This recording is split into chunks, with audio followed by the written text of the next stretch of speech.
revived American leadership in space.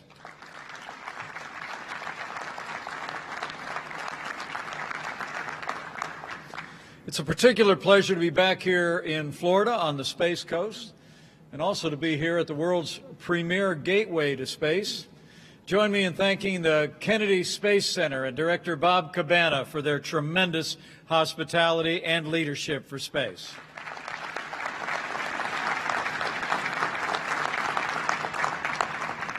So it's wonderful to be here at this Apollo Center, Bob, and it's an incredible place. People have come from around the country and around the world to be inspired by the past, and now the present, and the future of American leadership in space. And we're truly grateful, Kennedy Space Center, for all that you've done and to continue to advance American leadership. Allow me to also bring greetings from a champion of American space exploration, someone who has revived Americans' leadership in human space exploration in just 4 short years. I bring greetings from the 45th President of the United States of America, President Donald Trump.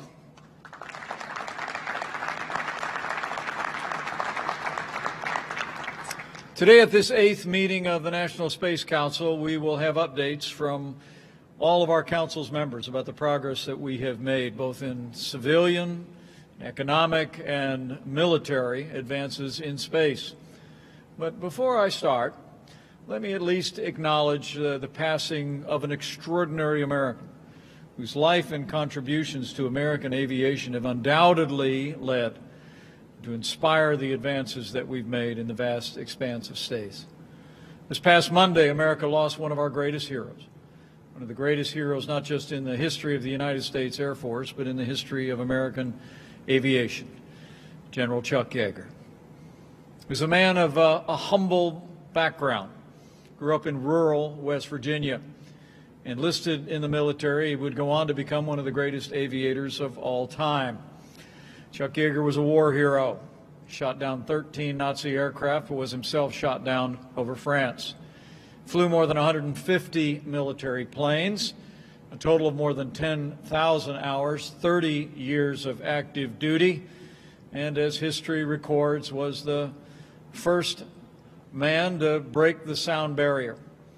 General Chuck Yeager has now left us, made his final ascent, but it was my great honor as we renamed 2 Air Force bases as Space Force bases just a short while ago to announce that at the direction of President Donald Trump, we are initiating today efforts to rename an upcoming United States military base after the late and great General Chuck Yeager.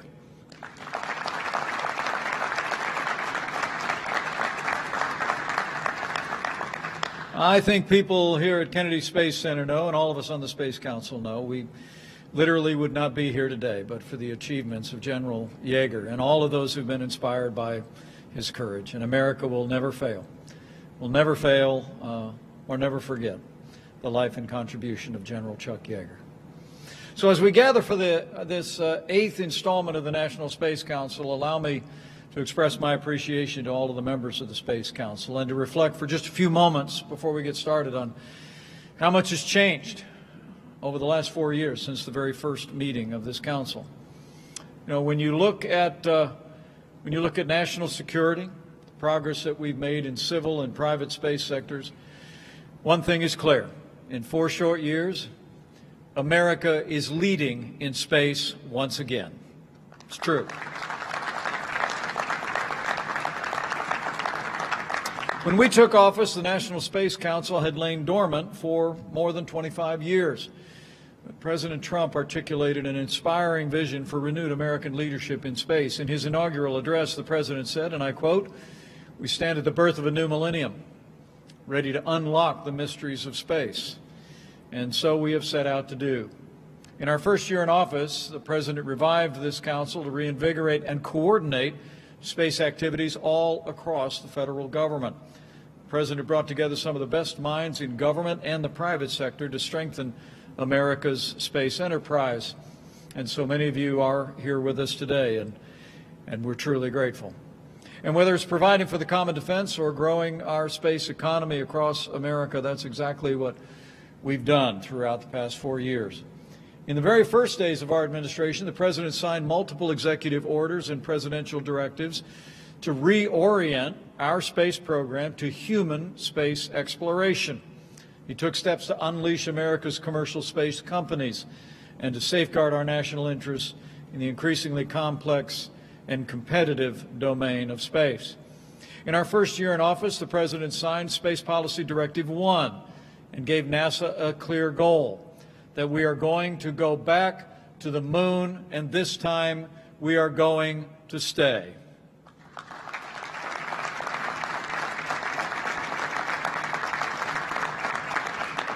We made clear in our first year that the moon is not a final destination, but it's a base for developing and training for future deep space missions.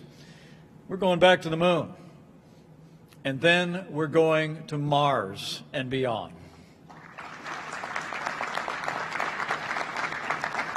As we gather here in this historic place, I can't help but think back 48 years ago, December 1972. To Apollo 17, the last Apollo mission to the moon. It would be December 14th, 1972, that Apollo 17's commander, a Navy pilot named Gene Cernan, and a graduate of Purdue University in Indiana, he prepared to depart for Earth from the surface of the moon. And he spoke words that have really echoed through our time as an ongoing admonition. He said, and I quote, "America's challenge of today has forged man's destiny of tomorrow." And he said, "As we leave the moon, we leave as we came. And God willing, we shall return with peace and hope for all mankind." Gene Cernan was the last man to walk on the moon, but he didn't want to stay the last. He spent the rest of his natural life advocating for America to go back to the moon. And we are going to honor Gene Cernan's memory by putting the next man and the first woman on the moon in just a few short years.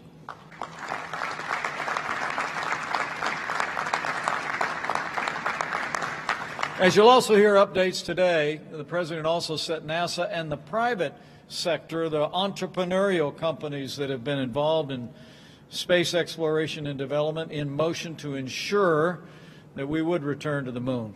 And then the next astronauts on the surface of the moon and all the economic development in space will be driven by American ingenuity.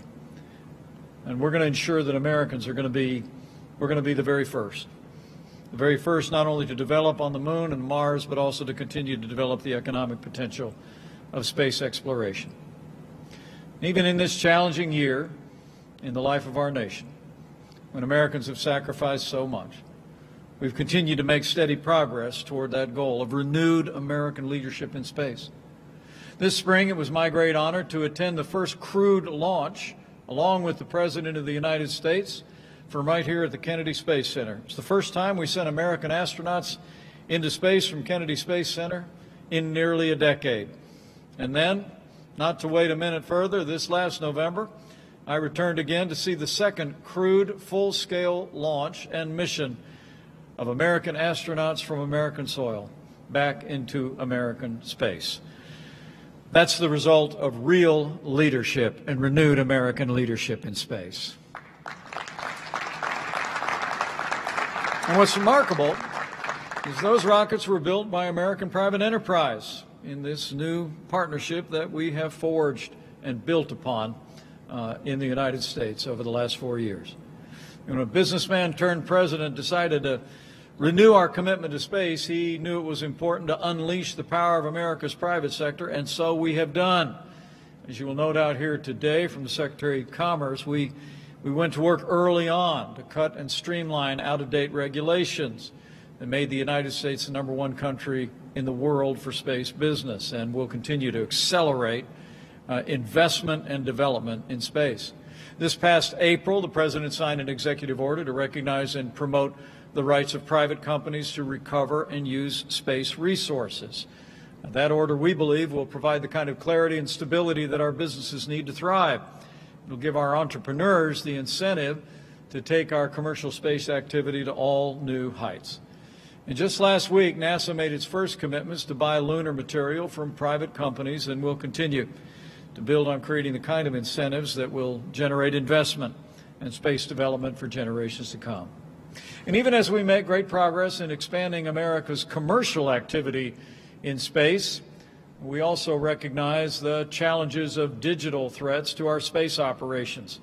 And that's why the President established cybersecurity principles for all of our space systems, whether government or private.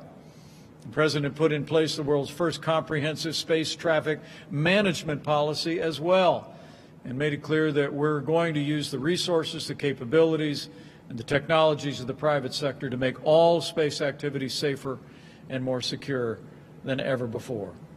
It's amazing as you think about all these accomplishments in renewed human exploration in space or here in the United States, the difference that all these distinguished members of the National Space Council have made in America's future in space. But at the time that we acknowledge the progress that we have made in expanding human space exploration and reviving American space enterprise, we also recognize that there are challenges and even threats in space as well. As I just said, as we dedicated 2 Air Force bases now as the first 2 Space Force bases in America, space is a vacuum, but we aren't operating in a vacuum when it comes to our national security. The space race that began in the 1950s continues today. We are in the lead, but we are not alone. As you will hear today in the National Space Council from the Director of National Intelligence and others, China and Russia are continuing to develop space weaponry. Russia demonstrated a space-based anti-satellite weapon earlier this year. China is developing a new manned space station, and its robotic spacecraft will return samples from the moon in just a matter of weeks. In fact, China is increasingly emerging as a serious competitor in space, just as they are in other areas of the global economy and to the strategic interests of the United States. As the world witnessed, China recently landed an unmanned craft on the moon, and for the first time, robotically raised the red flag of communist China on that magnificent desolation. All of that competition, the investment of other nations on Earth, and security in space is among the reasons why our Commander-in-Chief took the unprecedented step of establishing the first new branch of our armed forces in some 70 years. The President of the United States, now almost a year ago, signed into law the creation of the United States Space Force.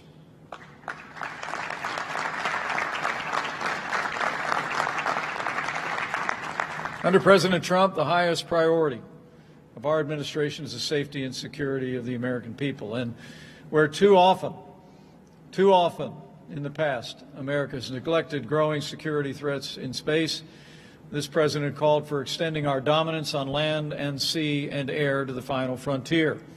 It would be June of 2018 when President Trump laid out his vision for American military power in space. He called for the creation of that new military service that we spoke of today at the dedication of those bases. I believe it is a tribute to the President's leadership as well as the leadership of all the military personnel that are gathered here today, that literally in just a year and a half after our President first called for the establishment of a Space Force, after it had been talked about for a half a century, he was able to sign it into law. Extraordinary to think of the contribution that the United States Space Force will make to the security of our nation and the perpetuation of our freedom. As Deputy Secretary Norquist will reflect in a few minutes, the Space Force is growing stronger by the day.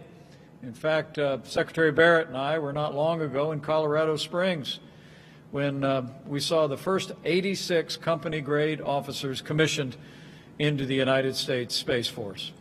And we're pleased to be joined today by the Chief of Space Operations, the man who has been working around the clock to stand up the United States Space Force. Join me in thanking General J. Raymond, who's with us here today. General.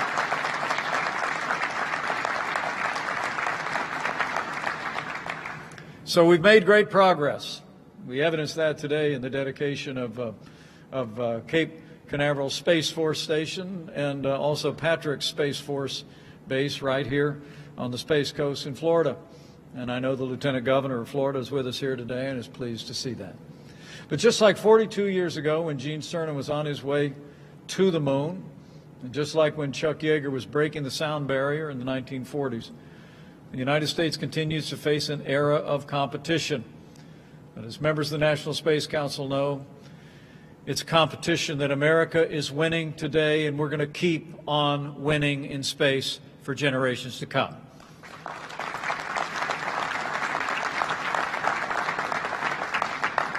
And that's one more reason today, while I'm pleased to announce that the President, as of today, has issued a new national space policy that we will articulate at this meeting of the National Space Council. The National Space Policy provides the President's direction to the executive branch on all space activities. It emphasizes that space is critical to our security and our way of life, and lays out the fundamental principles to put America first in space. Dr. Scott Pace will go into more detail about the President's new national space policy in just a few moments, but it represents our ongoing commitment to, at the National Space Council and throughout this administration, to ensure American leadership in space. But for now, let me just say that because of the hard work of all the men and women of the National Space Council putting our President's vision into effect, because of the hard work of all of the dedicated men and women on our Space Council Advisory Group and the support of the American people and leaders in the Congress, we've made great progress in the last 4 years. But as you will hear again today, there is a renewed determination all across this nation and all across this government and all across every level of government to continue to build on the extraordinary progress that we've made. And today we will hear about that progress, the ongoing challenges and opportunities that America faces. So let me say once again, welcome to this 8th meeting of the National Space Council. Let's get to work.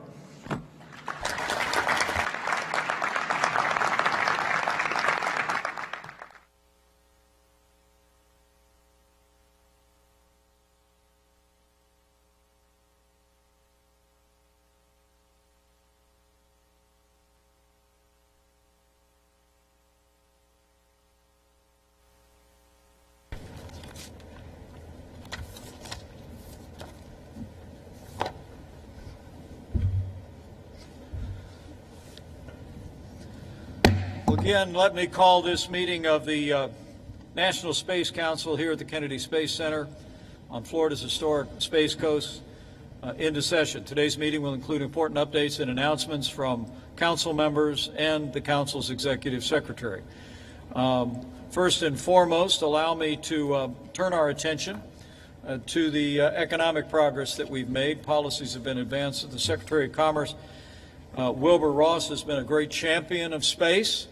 Even as we've seen the American economy over the last 4 years reach all new heights. I think we set another record on the stock market again today, Mr. Secretary, but let me just say how grateful we are for your immediate appreciation for the impact that space exploration and entrepreneurship could have on the American economy. And why don't you give us an update on the Department of Commerce's activities related to space traffic management, international space development, and investment, and other encouraging space news. But join me in thanking Secretary Wilbur Ross for his great leadership on this cabinet and on the National Space Council. Thank you, Vice President Pence, for the opportunity to update the National Space Council on the growth of the space economy and the related work that is taking place at the Commerce Department. Here at Cape Canaveral last week, SpaceX executed its 100th successful commercial Falcon 9 rocket launch. They sent a crew and thousands of pounds of supplies and research gear aboard a Dragon spacecraft to the International Space Station. I'm reminded that it wasn't long ago when travel among the stars was merely a distant goal before it was even a race among nations.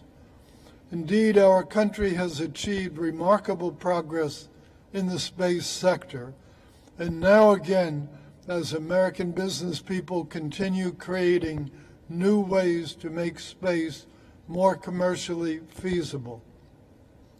I toured such an example earlier this year, Astrobotic's new headquarters in Pittsburgh, one of the many small companies doing very creative things. Their facility will support unmanned missions to the moon and drive technological development that brings us closer to NASA's planned 2024 human moon landing. Such landmark accomplishments in the commercial space field come alongside record-breaking economic investment in space activities. Globally, another $4.9 million was invested in space companies in the third quarter alone.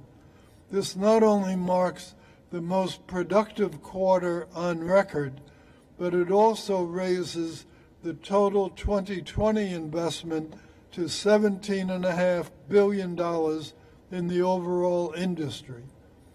And wonderfully, the U.S. accounts for 62% of the industry's total investment.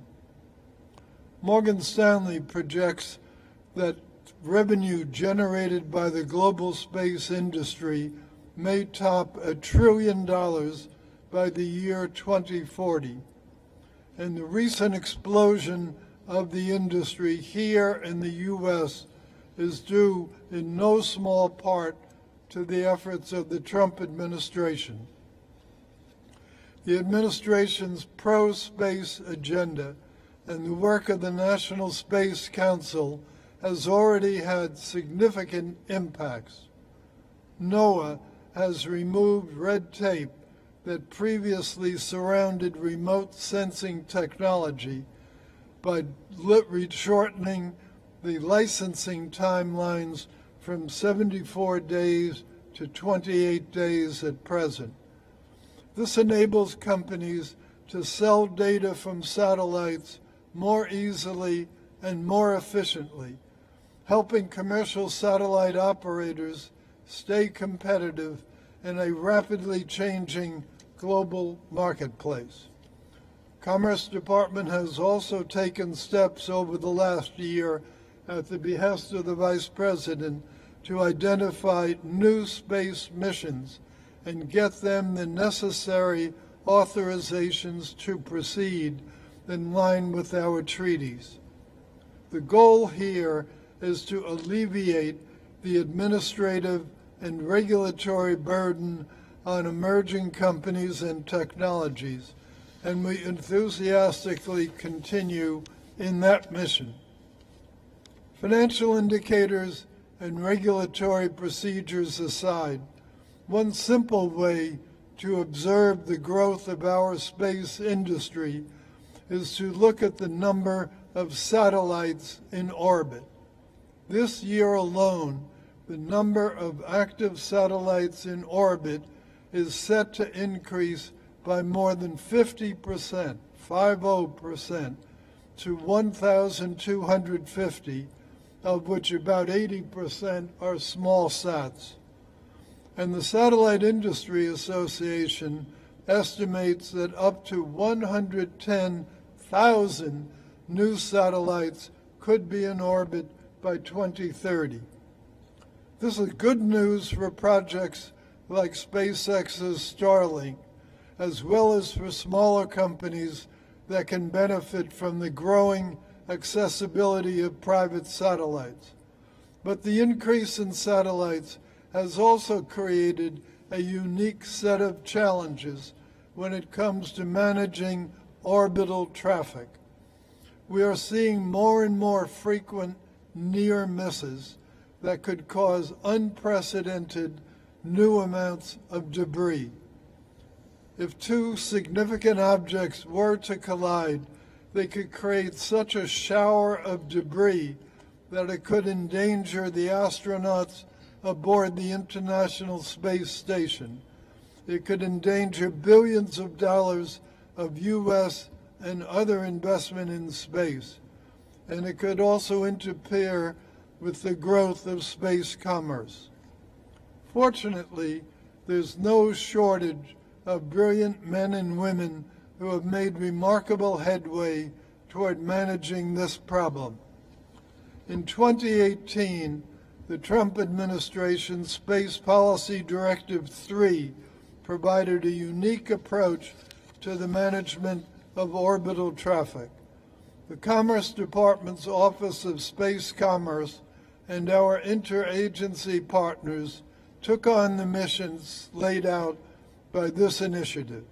And today, I'm proud to report that we're in the midst of finalizing a Department of Commerce, Department of Defense MOU that will provide a detailed plan for the improvement of space situational awareness and ultimately space traffic management.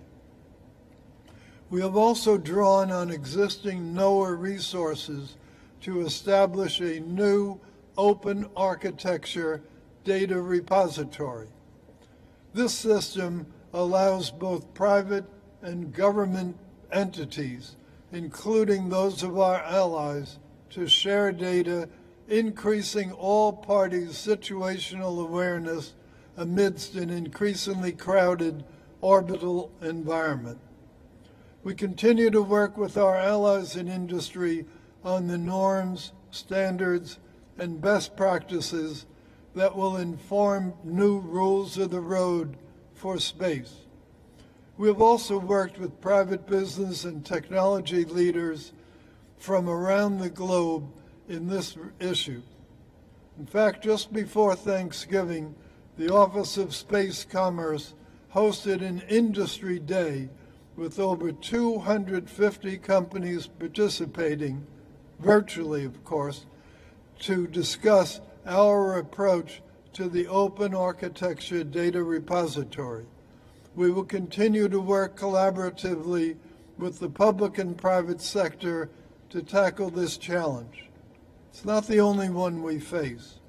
China's lunar landing last week underscores that we are not the only ones invested in the business of space, and that competition for American companies operating in this sector is real competition. Similarly, Japan became the first country to bring back to Earth a soil sample from an astronaut. Looking ahead, my department's Bureau of Economic Analysis will publish within the next 2 weeks innovative experimental statistics that will help us further measure and understand the space sector. And I look forward to sharing this informative new data with all of you. The United States remains an incubator for greatness like no other, and I'm confident that we will retain our position as the premier hub for space-based exploration and business. Thank you. Excellent.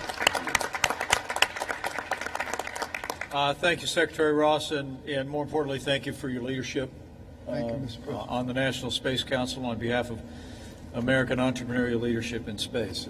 Truly extraordinary accomplishments. And my favorite one is that you said at the present point, $17.5 billion in investment in the last year, and more than 60% of that is invested in the United States of America. Yes. So thanks for helping to facilitate that.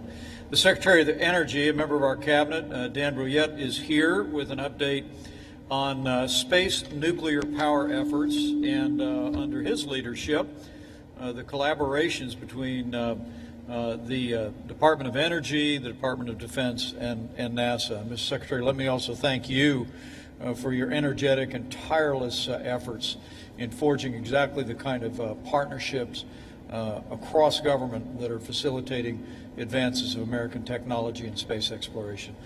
Secretary Dan Brouillette, the Department of Energy, everyone. Thank you, Mr. Vice President. Well, thank you, Mr. Vice President, for that kind introduction. I'm honored to join you today to provide the National Space Council with a brief update on the initiatives that our department, the U.S. Department of Energy, has undertaken since the Council's last meeting in May. In July of this year, NASA hosted our first ever NASA DOE Executive Committee meeting right here at the Kennedy Space Center. The Executive Committee that was established under our new NASA DOE MOU that Administrator Bridenstine and I signed allows us to strategically pursue opportunities that will advance our cooperation between our two departments in space activities. At that July meeting, NASA and DOE agreed to establish 3 joint working groups. One group is focused on power infrastructure for the proposed Artemis lunar space camp. The second group focuses on developing nuclear power and propulsion systems for future Moon and Mars missions, as well as robotic deep space exploration. And the third group, Mr. Vice President, is focused on pursuing space science and innovation interests, particularly high-performance computing initiatives that hopefully will address the challenges of traffic management that Secretary Ross just spoke about, weather issues, and planetary defense from near-Earth objects. These working groups will ensure that DOE and our national laboratories are effectively harnessing the capabilities of our world-class scientists, our engineers, our technicians, and our research facilities to partner with NASA to solve some of the greatest technical challenges facing the United States. Since our last council meeting, we've also continued our space-related engagement with the U.S. Department of Defense.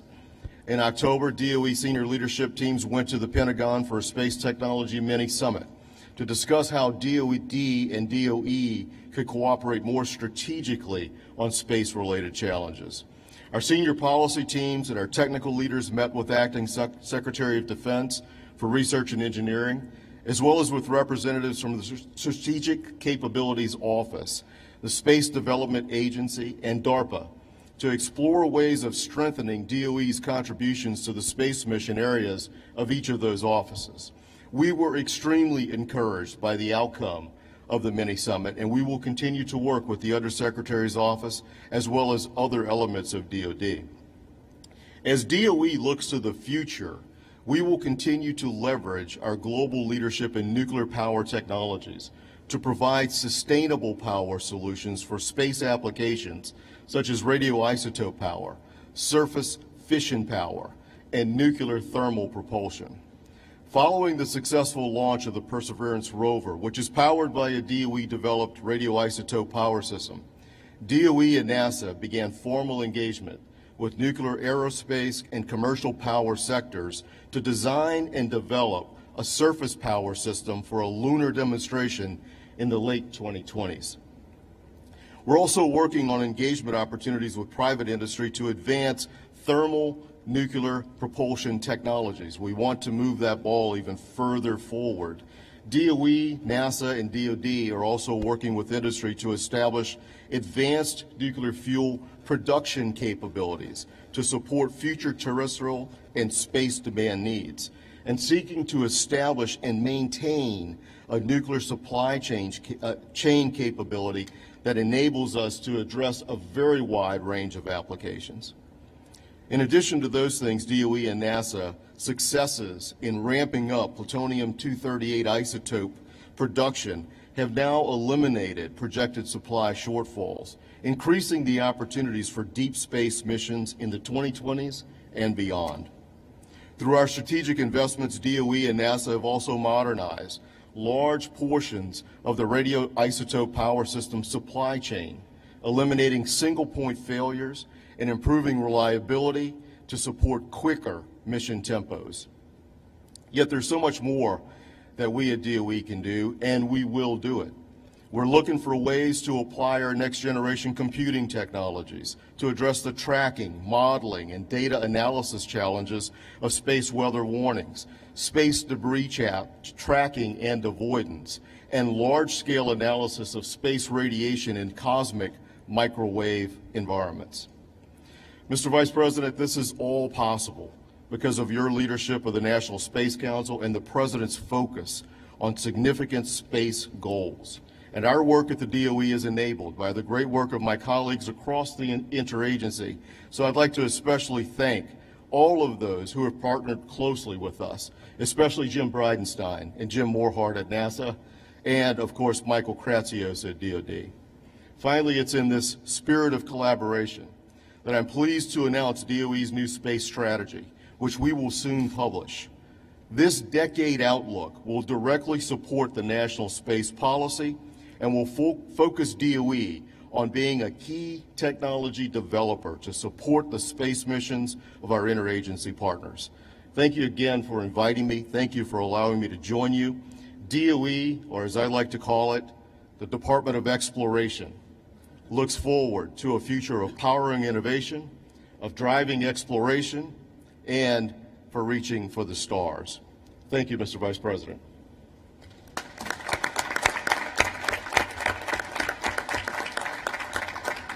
Thank you, Secretary Briette. And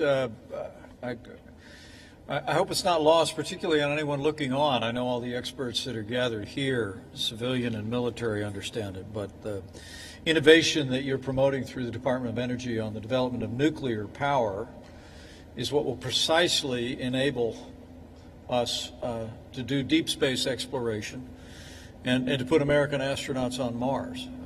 Even a layperson like me understands that when you've got nuclear power, you can run the engine the whole way there. And I've been assured it would take us about half the amount of time to get to Mars and get back from Mars with nuclear power. I just want to commend you for the way you've used the department. You've worked with the Department of Defense closely with NASA to promote the development of that innovation. Truly, it's going to be a game changer for American leadership in human space exploration. Thank you, Mr. President. So thank you. Another round of applause for the Secretary of Energy. It's great. Someone that I've come to admire and appreciate very much, a key member of our administration, is the Director of the Office of Science and Technology Policy. He's been involved in advancing policies that will give us the capacity to continue to monitor planetary weather issues from space, so vital to the life of the nation. He himself is a legendary weatherman, and he's brought that discipline and that creativity to the National Space Council. Join me in welcoming Dr. Kelvin Drogemeyer. Dr. Drogemeyer. Thank you so much, Mr. Vice President. It's an honor and privilege to be here today on this historic occasion. I really appreciate so very much your leadership of the Council and your extraordinary service to America as our Vice President. Thank you so very much for that. Under the President's leadership and under your leadership, Mr. Vice President, this nation has recommitted itself to space discovery and exploration and the advancement of humanity's expansion into the heavens. Today, I would like to highlight two areas where we have made really significant progress over the recent months and years, and where I believe our continued effort is needed. The first of these topics is space weather. Now, we're all familiar, as the Vice President said, with terrestrial weather, the towering clouds and beautiful thunderstorms that we see every afternoon in the summer here in Oklahoma, the very powerful storms that we see in the Midwest, like places like Indiana. They're beautiful, but they're also very destructive, and so we have to really understand and look to predict those. Well, space weather is basically no different. It encompasses a wide array of phenomena that are equally, in some cases, very beautiful, but also they complicate our exploration activities, and they really have the potential to degrade and even destroy some of the infrastructure that is most critical to our nation's security and our economy. So the importance of both understanding and forecasting and accounting for space weather is very, very important as we reinvigorate our human space exploration program. In October 2020, the President signed the Pro-SWIFT Act. It's an acronym which established as U.S. policy, and I quote, to prepare and protect against the social and economic impacts of space weather phenomena. The Pro-SWIFT Act also provides statutory authority for existing space weather coordination activities under the National Science Technology Council. Now, in March of last year, that same National Science Technology Council released a National Space Weather Strategy and Action Plan. And that very same day, the President signed an executive order on coordinating national resilience to something called electromagnetic pulses. Now, they're relevant here because the sorts of geomagnetic disturbances that occur in the sun that are disruptive, they're called space weather, disruptive to our space activities. They're both a space weather phenomena, and they're also naturally occurring as EMPs. So since the release of those documents, federal agencies have worked very, very hard on their implementation, and together with the academic and private sector and also international partners, we've made great progress. And I want to highlight very quickly 3 areas. First, the U.S. Geological Survey is working toward completing a survey of ground conductivity across the United States. Now, we're familiar with conductivity, lightning across the sky, and conductivity on power lines, but there's actually conductivity in the ground. And these data help USGS and also NOAA develop new operational and geoelectric field maps, the actual mapping of the geoelectric field.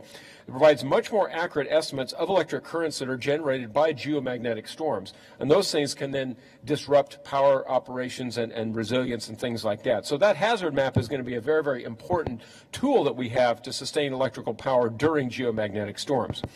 Second, as a result also of partnership between NOAA and NASA, NOAA's Space Weather Follow-on spacecraft is scheduled for launch in 2024, that magical year when we're going to return to the moon. This will ensure continuity of observations critical to space weather prediction and forecasting, and also to NOAA's geomagnetic storm watches and warnings that it issues regularly. And third, NOAA, NASA, and also the National Science Foundation have funded several research opportunities that are going to advance solar and geospace modeling and improve space weather predictions. Just like we have models to predict terrestrial weather, we have models to actually predict space weather. And that research targeted key administration priorities established through the space policy directives that the Vice President mentioned, including human space exploration and space traffic management, as Secretary Ross mentioned. These agencies are also working very, very closely together to implement a framework to accelerate transition of space weather research to operations. Very, very important transition. And they will help inform key decision making for operations of critical infrastructure like our electric power grid. Finally, the second topic I want to address really briefly is planetary protection. Now, what is planetary protection? It's basically the practice of mitigating risks to Earth of harmful biological contamination due to space activities. There's actually 2 sides of that coin. It includes protecting the search for extraterrestrial life by controlling the introduction of biological contaminants from Earth to other celestial bodies. We call that forward contamination.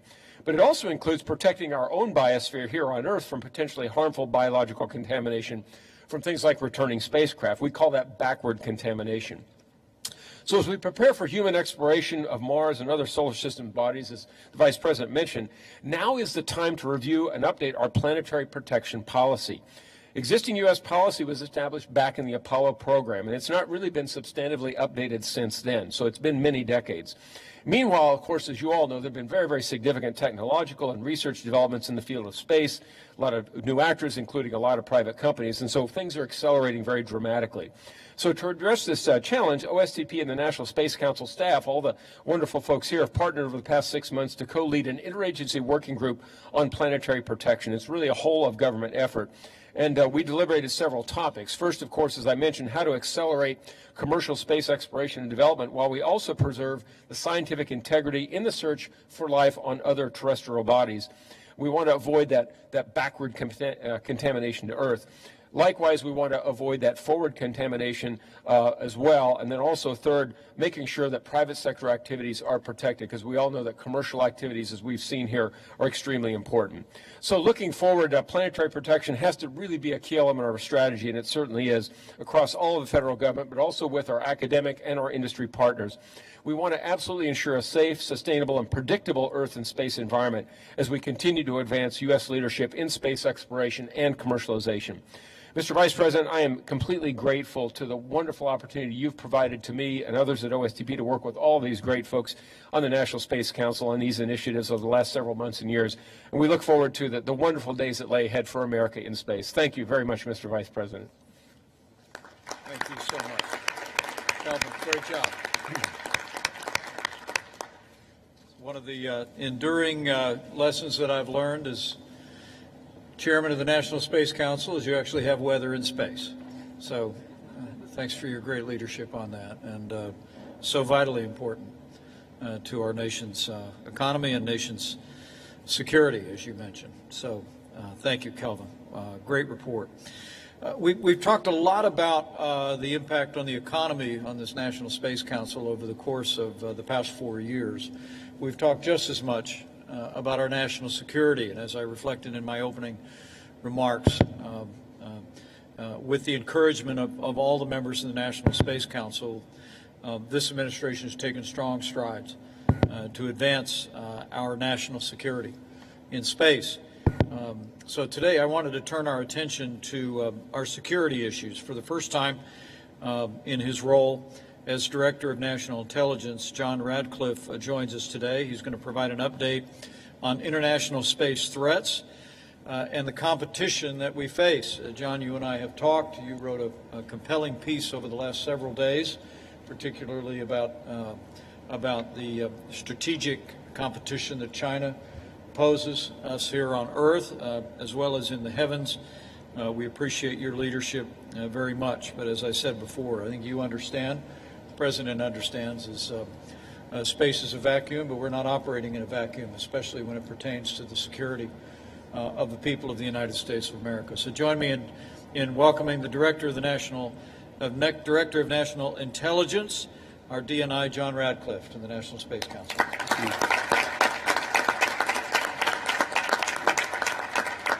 Thank you, Mr. Vice President, and let me start.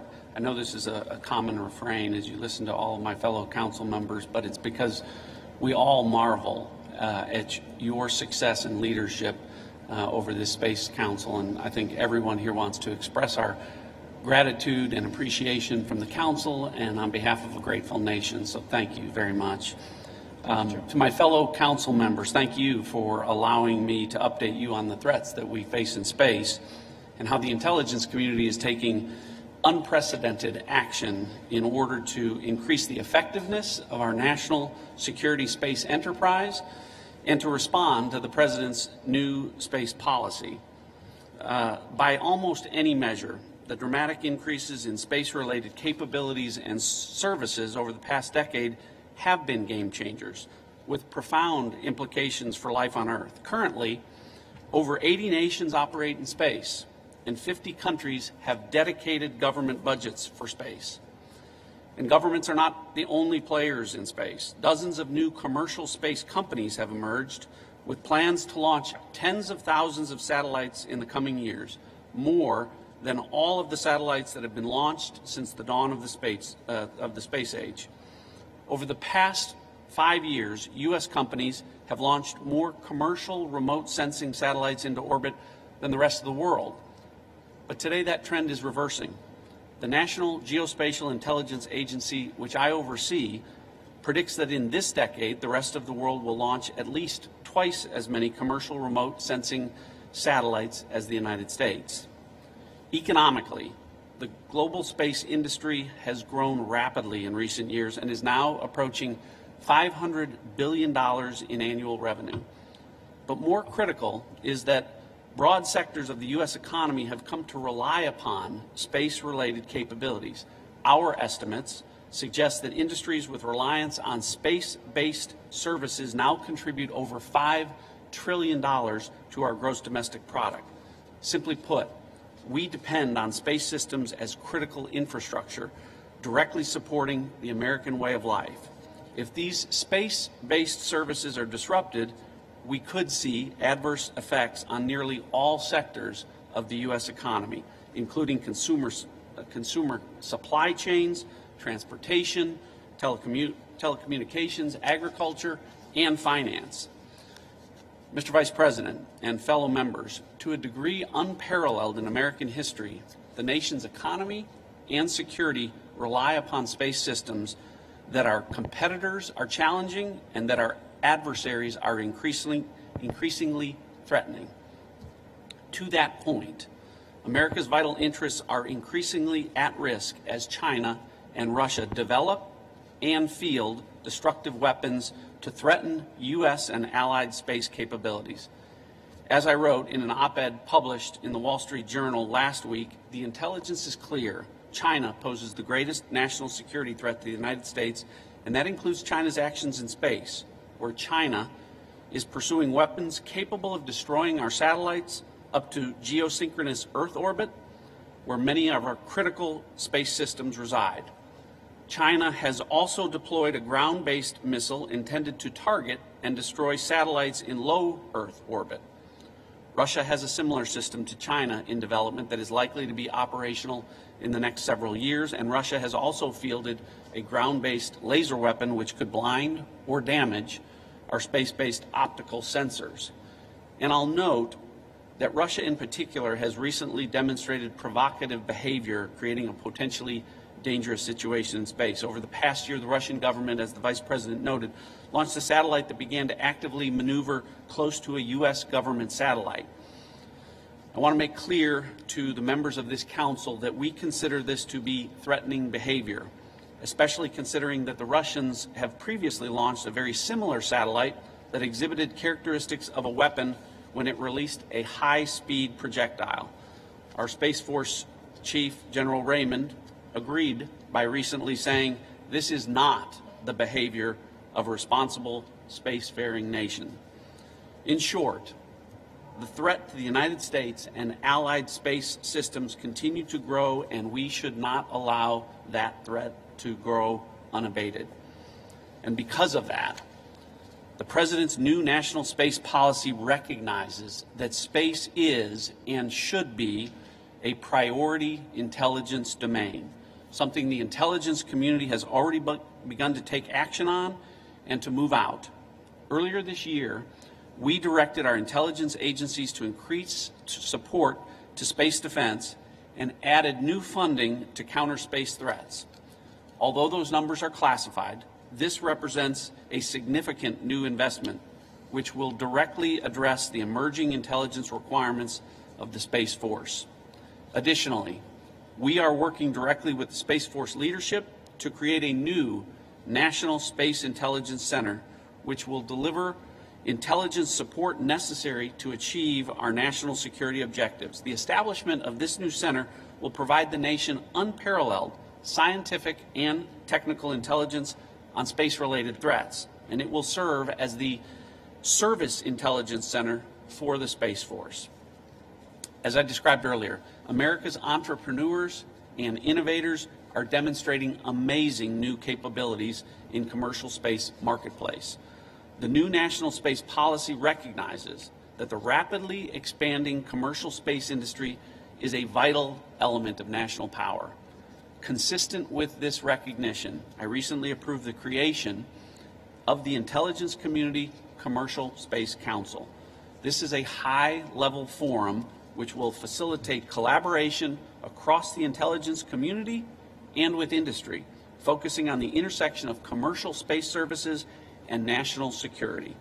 The Council will deepen our understanding of the capabilities and trends of both the United States and foreign commercial space industries.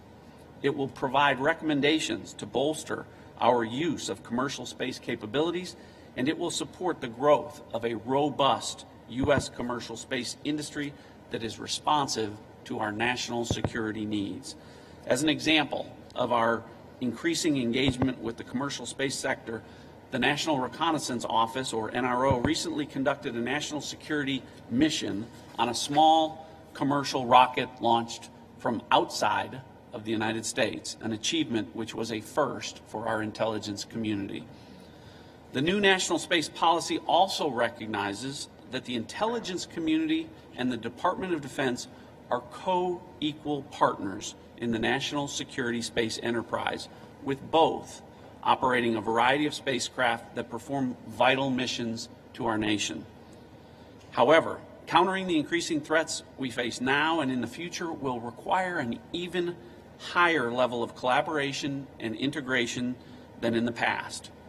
Previously, we reported to this Council that the intelligence community and Department of Defense have agreed to align U.S. Space Command and the NRO under a new protect and defend strategy for the purposes of jointly guarding our vital space systems should a conflict ever extend to space. For the first time, there will be a unified structure that fully integrates intelligence and defense plans, authorities, and capabilities to ensure seamless execution of space defense actions.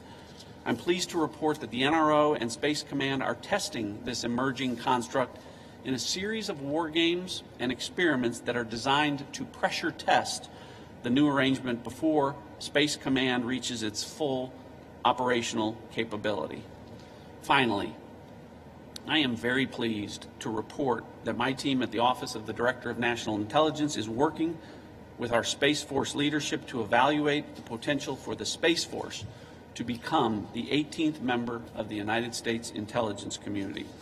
We anticipate a decision on this history-making opportunity in the next month or two, which would profoundly strengthen the partnership between the Department of Defense and our intelligence community. In conclusion, as adversaries increasingly threaten our vital interests in space, the actions that I have described here for you today, plus many more of a classified nature that I cannot discuss publicly, will continue to provide us with a competitive advantage, will allow us to counter emergent threats in space, and allow us to achieve unified action should conflict ever extend to space.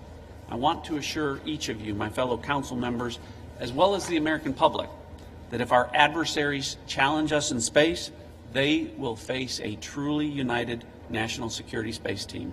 Thank you again, Mr. Vice President, for the opportunity and members of the council to address you on these important efforts. Thanks very much. Excellent. Well, thank you, Director Radcliffe. Thank you for that stirring summary, but also thank you for the visionary recommendation. We very much look forward to that, and the notion of adding the United States Space Force to the infrastructure of our intelligence community. Makes great sense, and I want to commend you for leaning into this and making such a meaningful contribution to this 8th meeting of the National Space Council. Thank you very much. Thank you very much, John. There has always been a chair on the National Space Council for the Secretary of Defense, and successive Secretaries of Defense have played the role and have been full partners in renewing America's commitment to our national security in space.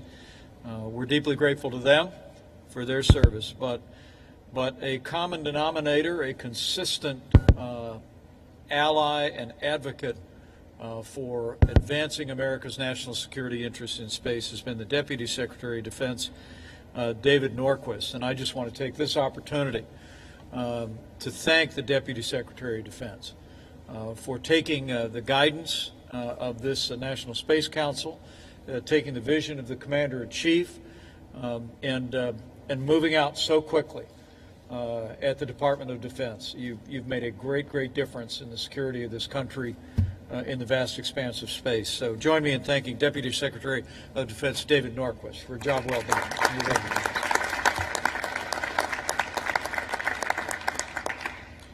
Good afternoon, everyone, and thank you, Vice President, for chairing this meeting today. You just heard about some of the challenges and threats facing us in space. Since the last National Space Council meeting back in May, the Department of Defense has made tremendous progress in adjusting to the challenges of space as a warfighting domain. Today, I want to highlight our developments across the Department, the U.S. Space Force, the U.S. Space Command, and within the Office of the Secretary of Defense. And in doing so, I want to thank those around the table. Your efforts and partnerships are vital to achieving our nation's objectives in space. So let me begin with an update on the Space Force. In order to grasp the magnitude of what the Department of Defense has accomplished, it is worth pausing to reflect on the timeline. The Space Force was officially established when President Trump signed the fiscal year 2000 National Defense Authorization Act on December 20th, 2019, less than 1 year ago. It was originally planned that the Space Force would be established 1 year after the NDAA was signed. So, Mr. Vice President, that would have been 11 days from today, and I would have been spending today explaining to you the things we hoped to get done and might get done in the future. But instead, the President and Congress understood the urgency of strengthening our space-based military capabilities, and they directed us to get right to work. Following this spirit of speed, we have moved rapidly to advance the Space Force, and we have reached many milestones. Operationally, the Space Force has launched satellites into space and provided support to NASA's 2 successful human spaceflights launched from right here in Cape Canaveral. The Space Force has also engaged with our allies and partners to enhance cooperation in space. We have now seen them place a higher priority on this domain as well. The UK, which announced the creation of a Space Command last month, and France, which had adjusted from the Air Force to now having the French Air and Space Force. Through all of this, the Space Force has continued delivering new capabilities for the United States. In fact, in August, the National Aeronautics Association recognized our X-37B spaceplane with one of its most prestigious awards, a distinction also given to Orville Wright and the Apollo 11 team. Structurally, we have created a new and leaner field organization comprised of 3 field commands and 9 space deltas that cover missions such as intelligence, surveillance, and reconnaissance, space electronic warfare, and space domain awareness. The Space Force's success thus far are reflected in its people. Since its founding, it has grown substantially, which is a trend we expect to continue. Over the last 3 months, more than 2,100 members have transferred from the Air Force into the Space Force. We anticipate that an additional 3,700 airmen skilled in fields such as intelligence, acquisition, engineering, and cyber will transfer in the next 3 months. These men and women have great leadership in General Raymond, who will become a statutory member soon of the Joint Chiefs of Staff. With the right people and leadership in place, we are focused on cultivating the culture of the service. In this respect, we have also made great strides.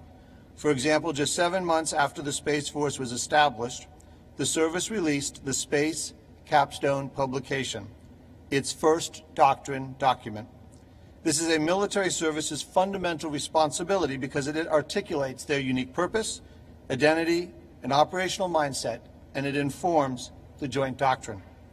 Significantly, the Space Capstone publication identifies space power as a distinct form of military power that is vital to U.S. prosperity and security. The Space Force's motto, Semper Supra, captures their role well. Safeguarding U.S. advantages in the ultimate high ground requires them to be always above. Next, I'll provide an update on U.S. Space Command. Just as we have at sea, it is important to establish responsible standards and norms in space. U.S. Space Command is promoting these efforts and calling out those, like Russia, who violate these standards and norms. In August, we welcomed General Dickinson to the helm through U.S. Space Command's first change of command ceremony.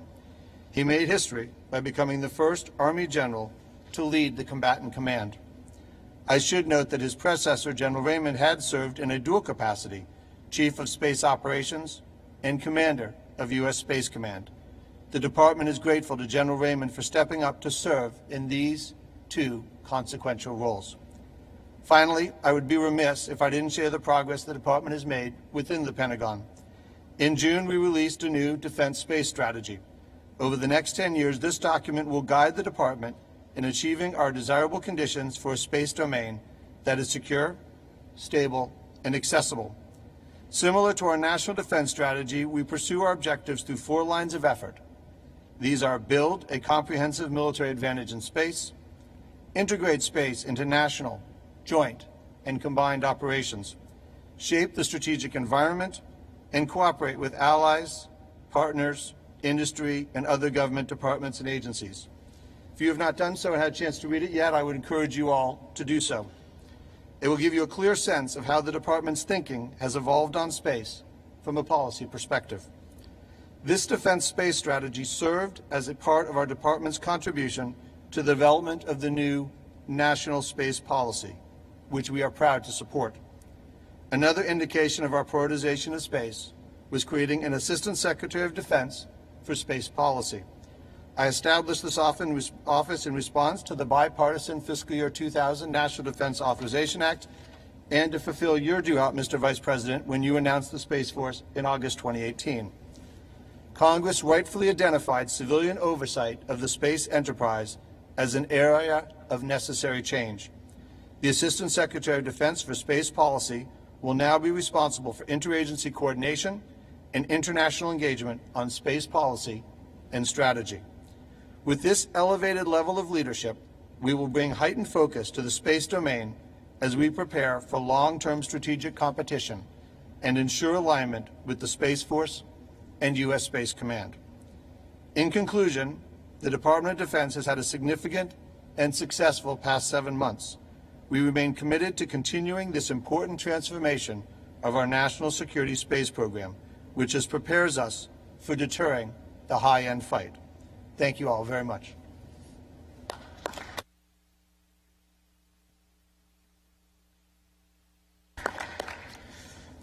Thank you so much, Deputy Secretary Norquist. And again, I know I speak on behalf of the President and everyone on the National Space Council and our Secretaries of Defense over the last 4 years when I say how grateful we are. You are the get it done guy at the Pentagon, and thanks for getting it done so quickly and standing up our United States Space Force and in all the ways that you've described. Someone else who deserves a tremendous amount of credit is I want to call on for maybe just a few brief reflections following the Deputy Secretary's remarks. He's a former commander of the United States Strategic Command, led forces in Operation Enduring Freedom, Operation Iraqi Freedom, led and commanded Air Force Space Command, and now, fortunately, we arrive at a time in the moment in our history when, as we are standing up American military leadership in space, the Vice Chairman of the Joint Chiefs of Staff brings a lifetime of dedication and experience to America's military security in space. So let me invite all gathered here first to thank General John Hyten for his lifetime of service, and General Hyten, any reflections that you have on this first year of the United States Space Force. General Hyten, everybody.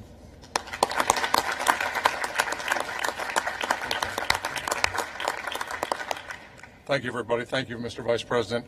I have a million reflections. To choose from everything that's going through my mind right now is nearly impossible, because this is an exciting time. This is an important time. But it's a time that, as Director Ratcliffe clearly pointed out, we have a threat.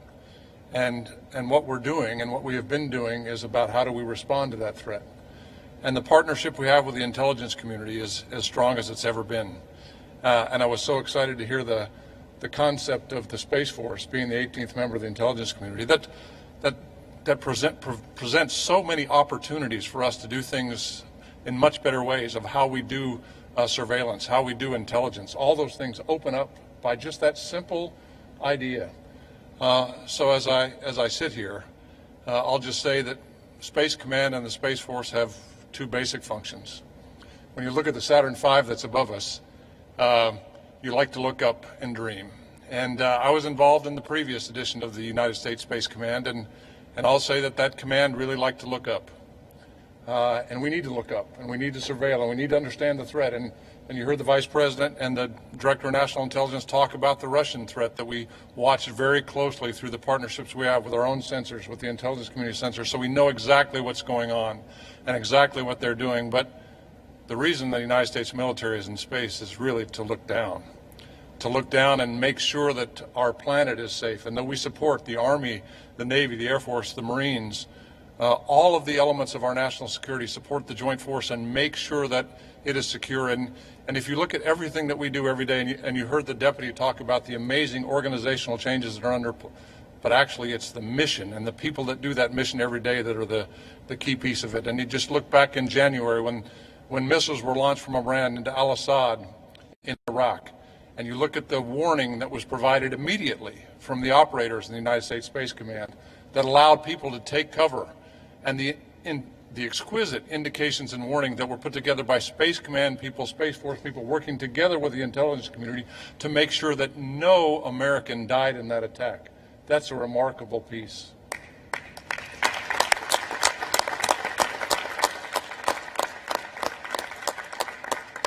So, Mr. Vice President, thank you for your leadership. It is actually a joy to work with you in any meeting I've ever been in. And I want to say that I look forward to the future. You know, the one thing about all 4 stars, General Raymond, is that we're all circling the drain. You know, we're all pretty much done. But the other thing about all of us is, man, wouldn't you like to go back and be a second lieutenant in the United States Space Force today and do it all over again? That would be exciting. So, Mr. Vice President, thank you. General John Hyten, everybody.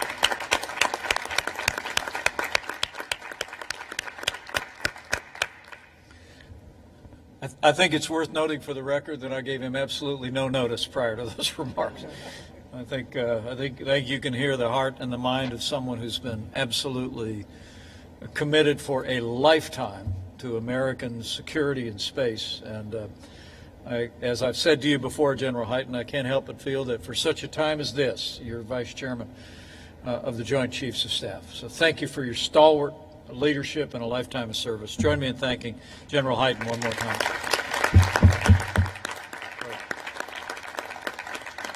Closer to home on security, and I apologize that I didn't give him any notice at all, the acting Secretary of the Department of Homeland Security. I've come to know him over the last 4 years of service, and have been deeply inspired at his implementation of American law, security on our border. But the members of the National Space Council deserve to know that under Acting Secretary Chad Wolf's direction, the Department of Homeland Security has also been working to increase outreach to the private sector to ensure cybersecurity in space systems, which is of equal importance to our economy, to the privacy of the American people. So for a few minutes of reflections on the progress, the efforts DHS has made, join me in thanking Acting Secretary Chad Wolf, member of the National Space Council. Well, let me start off by, again, expressing my gratitude, Mr. Vice President, for your leadership of the Council, as all of our Council members have said today. The work that not only you, but the staff have done over the last 4 years in advancing American leadership in this area, I think, is a testament. The Department of Homeland Security, as you said, is hard at work at helping to implement the national space policy in two primary areas, and that's in cybersecurity and resilience. And so what we call the left of launch, or before launch, is a critically important time. Cybersecurity and supply chain security of space systems is paramount. And to support this effort, the department is leveraging our relationships and our processes with critical infrastructure owners and operators around the country through our Cybersecurity and Infrastructure Security Agency, or CISA. And CISA is leading the newly established Space Information Sharing and Analysis Center, or ISAC. And that's a forum for U.S. government and private industry can share information and best practices, and we do that through a number of other industries as well. We are also partnering with our colleagues at the Department of Commerce, Secretary Ross and others, to engage more small and innovative companies wanting to engage in this area as well. After launch, or to right of launch, as we say, DHS is leading in the testing, the resilience of federal and critical functions through the exercising of continuity of operation practices. These left of launch and right of launch approach will increase the security of our homeland, will certainly broaden our private sector and international partnerships, and will support the important work of the American space activities. So let me just close by, again, thank you, Mr. Vice President, for your leadership for this council, and the department stands ready to support its ongoing work. So thank you. Thank you, Chad. Thanks for the kind words, and thanks for your leadership. Thanks for your leadership, Mr. Secretary. We couldn't be more grateful. I'm going to get a couple of people, put a couple more people on the spot who've played just a leading role in our ability to move out on the policies that have been advancing our economy and our security. Brooke Collins is the director of the President's Domestic Policy Council, and Russ Vought is the head of the Office of Management and Budget. And I can tell you that over the course of the last 4 years, both of them have been consistent partners in our effort to identify the resources on the security front and in reviving human space exploration here at NASA, but also in promoting the vital role that American leadership in space has played in our economy, as the Secretary has reflected momentarily. I also want to recognize Brooke Collins because while we are here at the Kennedy Space Center, we are on the Space Coast with Lieutenant Governor Nunez and a lot of proud Floridians. Texas likes to boast of their long history in space in Houston, and Brooke Collins is a daughter of Texas and Council Lone Star State home. So thanks for bringing all that natural Texas passion to your efforts on behalf of space. So I'm going to recognize Brooke Collins, Domestic Policy Council, and then the Director of OMB before we turn our attention to national space policy and to the Director of NASA's report. Brooke? Well, this is unexpected, Mr. Vice President, but thank you. It will only be 1 minute, and thank you for the shout out to Texas. It's great to be here in Florida as well. I am struck as I sit here as the mother of 4 children.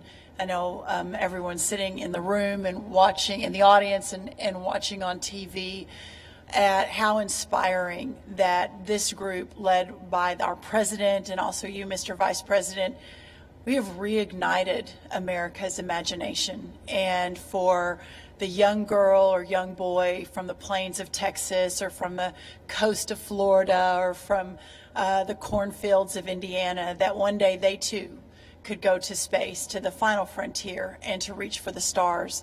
And that is America. And so what an honor it is to be a part of this. And thank you for your leadership and for everyone here today. Thank you.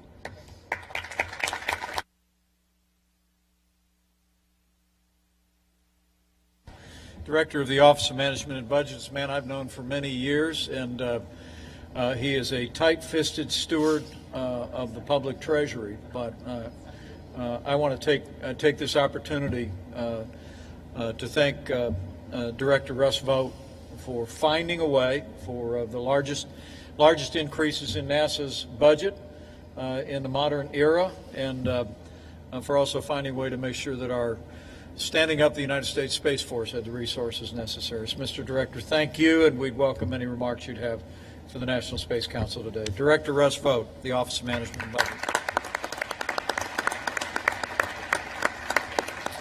Thank you, Mr. Vice President. It is a privilege to be back here. And budgets are about priorities, and one of the things that this administration under the President and your leadership has been insistent upon from the very beginning is that we're going to get back to space. We are overjoyed that we've been able to increase the budget by 15%. Right now we're in the midst of hard-fought negotiations to get our 12% increase to make sure that we have the resources to get back to the moon and Mars and beyond. But I want to build off of what Brooke said, and that is to get to...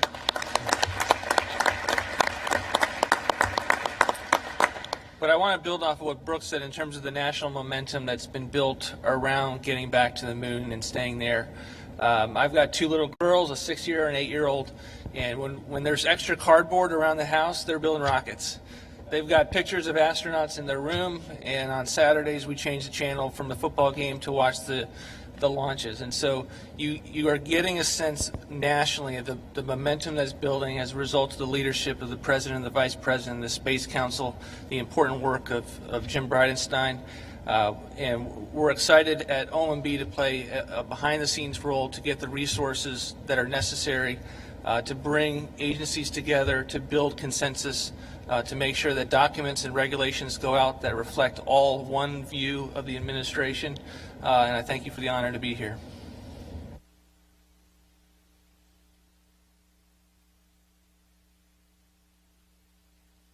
Thank you so much, Director Russ Vought. Thanks for your efforts, and thank you for that. Thank you for talking to us about your little girls. I think it's one of the points you make, one of the points Brooke made is that having revived America's commitment to human space exploration and innovation, rededicating ourselves to American leadership in space for our national security, I can't help but feel that it's going to inspire kids to pursue STEM education and to have their eyes on the stars. So thank you both for those without any notice remarks. Very inspiring. I'm going to ask Dr. Scott Pace, who has been the Executive Director of the National Space Council over the last 4 years, has been my right arm throughout this effort to come forward. Today, President Donald Trump signed an updated national space policy for the United States of America, just in time for this 8th meeting of the National Space Council. And I've asked Dr. Pace to give us a very brief update. You all should have a copy, and for those of you looking on, the new national space policy of the United States of America will be available online for all of the country to review. But Dr. Pace, maybe you could just update members of the council on the policy and specifically how it differs from previous space policy at this important moment in the life of this program and in the life of the United States Space Force. But before I do that, I do want to give all of you a chance. We are only as good as the people who are behind us, supporting us, advising us, informing us. And I must tell you, it's been one of my great privileges over these past 4 years to enjoy the friendship, but the extraordinary professionalism and guidance of Dr. Scott Pace. So would all the members of the National Space Council join me in showing our appreciation for Scott Pace for the great job you've done.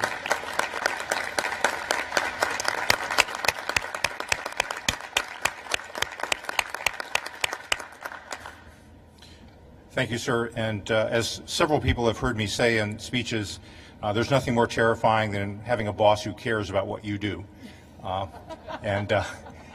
Your caring and the caring of the President have been absolutely instrumental to whatever progress we've been able to make. With the strong leadership from the President and your National Space Council staff has been working closely with all the members of the Space Council to develop the new national space policy. I promise not to read it. It's rather thick, and it's there in front of you. And I wanted to take the opportunity to express my personal thanks and appreciation to the members of the Interagency Working Group that contributed to this policy. About 11 agencies, 5 White House councils. There's a lot of folks who are part of this effort, and as well as the thoughtful advice from the members of the Users Advisory Group. The National Space Policy is the President's direction to U.S. government departments and agencies to advance the interests of the United States in space for the benefit of the American people. And this policy outlines fundamental principles of the United States regarding its activities in space and details future goals and executive branch tasks to achieve them. The policy reaffirms the nation's interest to act responsibly in space to ensure safety, stability, security, long-term sustainability of space activities. And as such, it's similar to past policies in that it reflects long-standing efforts that extend back decades, the beginning of the space age, while recognizing new challenges and new opportunities in front of us. The National Space Policy at top level gives primary emphasis to 4 topics: commercial space activities, international cooperation, exploration, science, and national security, which undergirds everything we do. And the policy expresses the nation's commitment to leadership in space. The major point I wanted to make, as we have heard around today, is that the international environment we're in is very dynamic. It's influenced by competition and threats to the space capabilities on which we rely. And consequently, it's important that the U.S. space activities across all sectors, civil, commercial, and national security, be coordinated at the highest levels in an integrated manner to advance our national interests and those of our allies and partners. A policy of sustainable space exploration and development depends on an alignment with enduring national interests such as security, economic growth, scientific advancement, and a stable international environment. Space does not exist for its own sake. It exists to serve the interests of the nation, and our alignment with those interests is crucial to our success. Establishing U.S. capabilities to operate routinely out to the moon and beyond will deliver strategic assets not only for ourselves, but for all like-minded nations who share our values: liberty, democracy, rule of law, free market economic principles. It is our values we carry with us into space, not merely our machines. Space exploration and development are not confined to one-time missions or any single destination. Closer to home, the United States is going to encourage commercial activities to lower the public burden of maintaining and enhancing space capabilities. And as the United States journeys again into deep space, it will do so with commercial and international partners. And at the frontiers of exploration, the United States will continue to lead, as it always has done. The United States is leading in space, but we also face determined competitors and adversaries. The President's National Space Policy continues the quest to explore and develop the unknown while securing benefits for the American people, which has driven our country since its founding. This drive, rooted deeply in the spirit of the United States, will ensure that as humanity expands into space, it will be the home of a free people. With that, Mr. Vice President, thank you for the opportunity, and be happy to take any questions.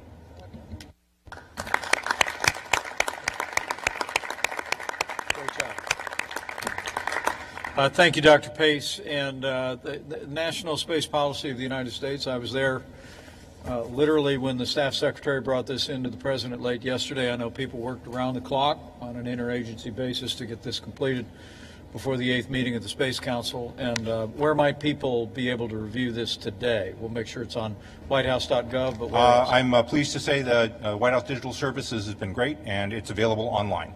Okay, available online, National Space Policy, and would recommend it to the attention of any American interested in a broad outline of what our priorities are and what our objectives are with regard to American leadership for our economy and our security in space. But thank you so much, Dr. Pace, for the report. But another round of applause for really a tireless public servant and all the work he's done.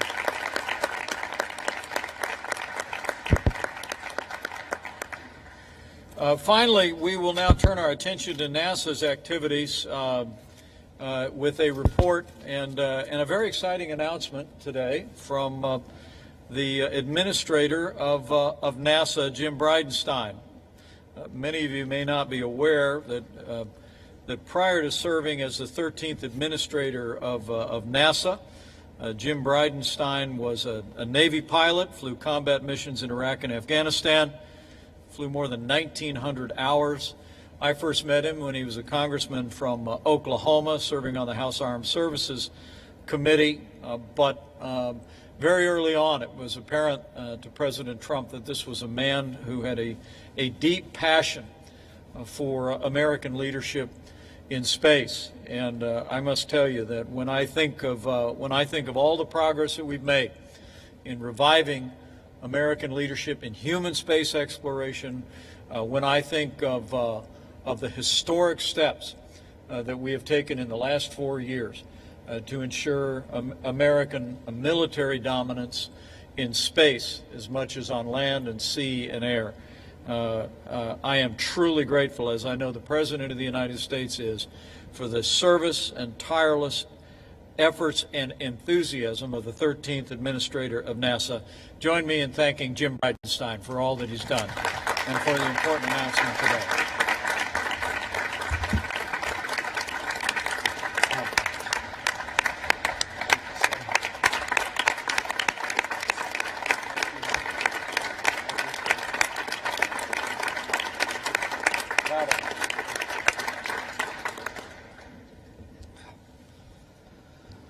Wow.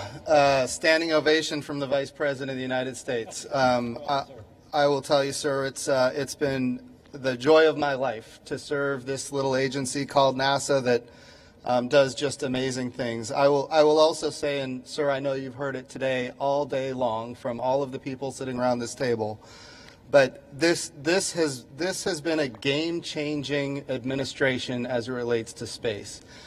From day one, this administration came in committed and not just giving it lip service, but moving out on it.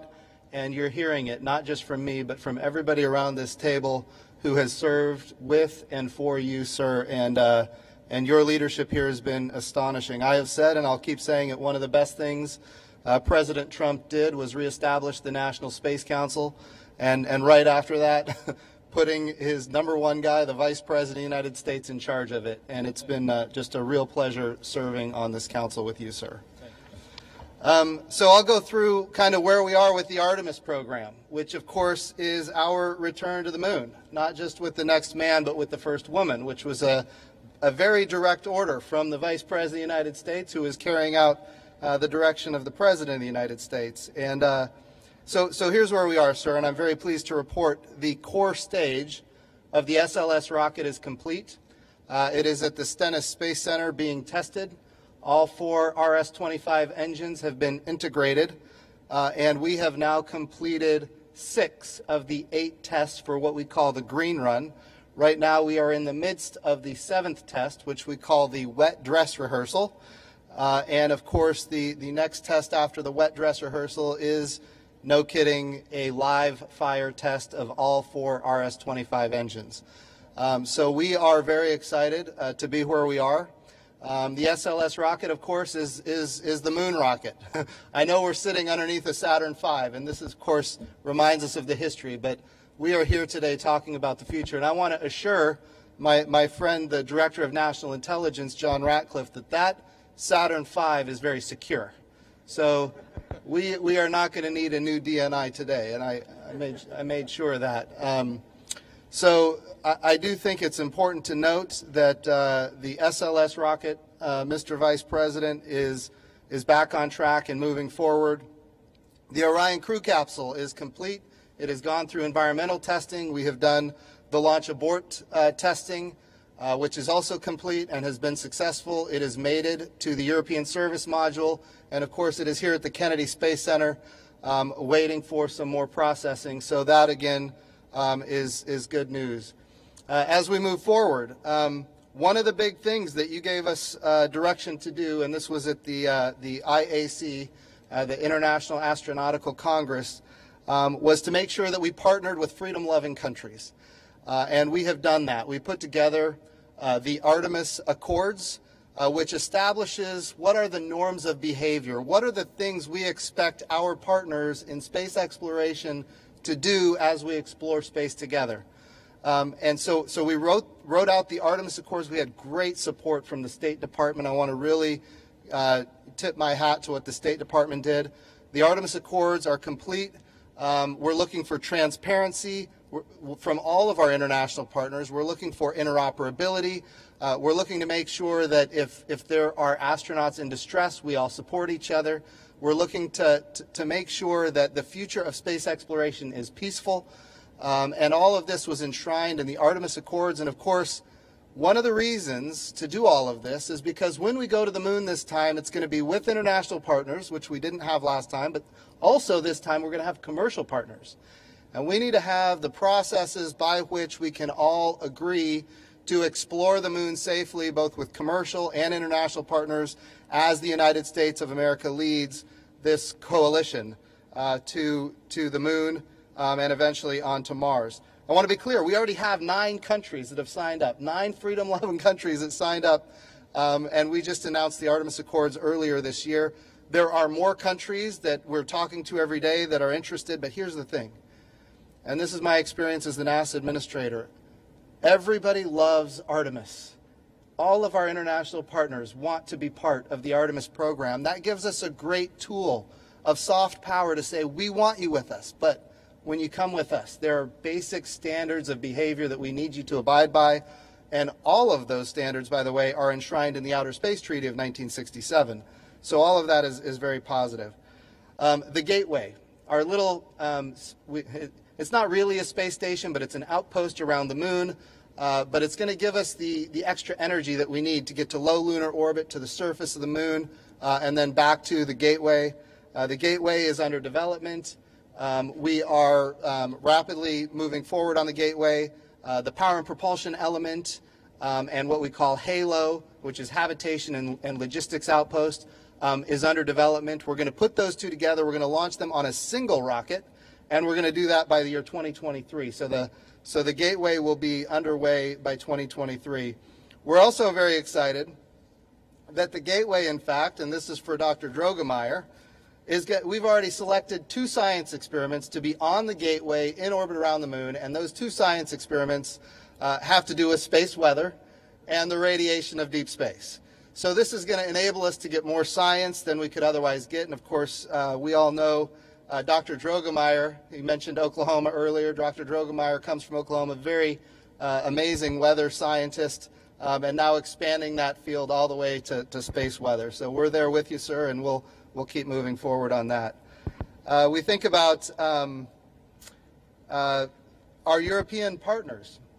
Recently signed an MOU with us on the Gateway. So we can very proudly say that when we go to the moon, we have already got commitments from the European Space Agency, not only to have astronauts with us, but also to provide hardware that is going to be very significant for our sustainable return to the moon.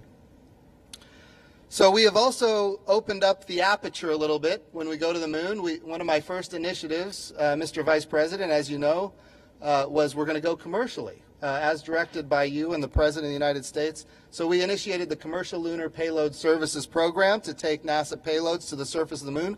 where we buy a service. We don't own and operate the hardware, but we buy a service.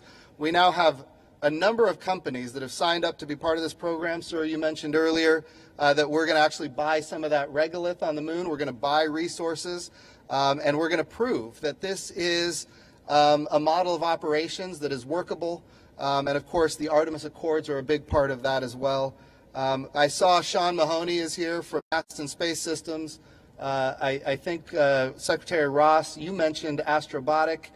So there are a lot of small, innovative, impressive companies raising money and moving out because of the policies that we've put in place to go to the moon commercially. So all of that is very exciting. Finally, I'm gonna anchor real quick on the human landing system, which of course we have the SLS rocket, we have the Orion crew capsule, we have the European service module, we have the Gateway. The one thing we have not had since 1972 is a human landing system. And now we have, Mr. Vice President, because of your leadership and the leadership of the President, we have a human landing system funded for the first time since 1972. We have 3 companies, yes.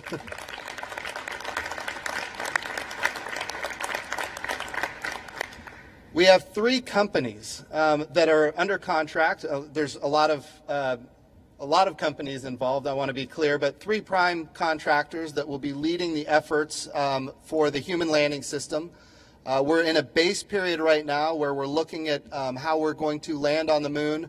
And ultimately, by February of 2021, we're looking to do a down select from 3 to 2 so that we can come to a resolution on how we're going to land on the moon by 2024. Now, I want to be clear when I talk about the human landing system, Mr. Vice President, the budget request, thank you to the Director of OMB, Russ Vogt. The budget request gave us what we needed to achieve a 2024 moon landing. And as of right now, this agency is meeting all of its milestones. Yes.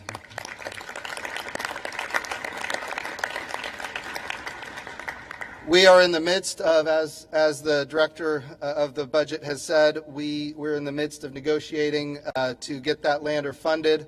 The bill passed in the House, funded it to the tune for 2021 about $600 million in the Senate.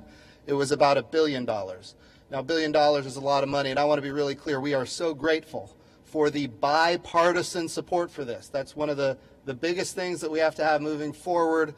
This has to be generational in nature, which means strong bipartisan support is necessary, and we're grateful for that. But ultimately, if we don't get the $3.3 billion, it gets more and more difficult. So I'm making sure to communicate, as I do always, to our legislators. If there's anything you can do to help with the $3.3 billion, we are certainly asking for that.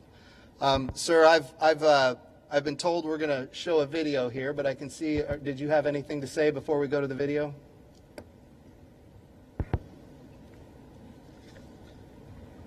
Well, I think we've got a very exciting announcement coming up, but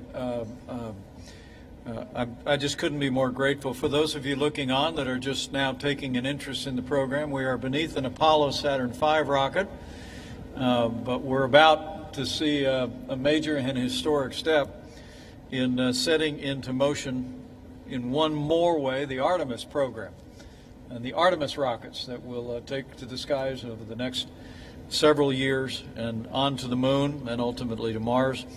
I want any school children looking on to know that Artemis is the twin of Apollo, except Artemis is going to go a lot farther and inspire the world once again. So join me in thanking Administrator Jim Bridenstine, and then we'll move on to a very exciting announcement.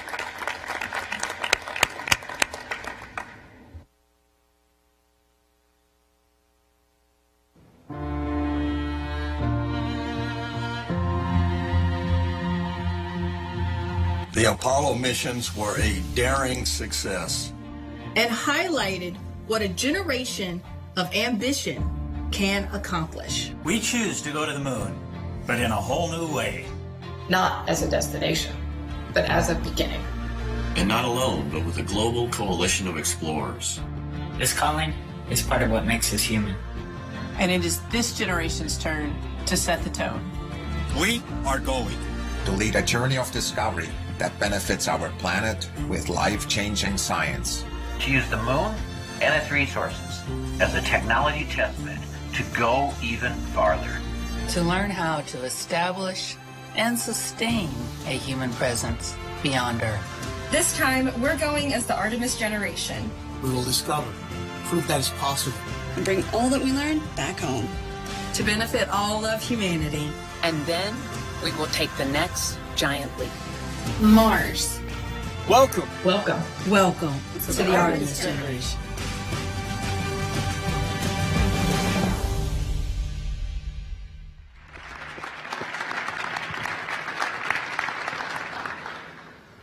Welcome to the Artemis generation. A lot of you in this room, you've heard me talk about the Artemis generation. I'm the first NASA administrator in history that wasn't alive when we had people living and working on another world.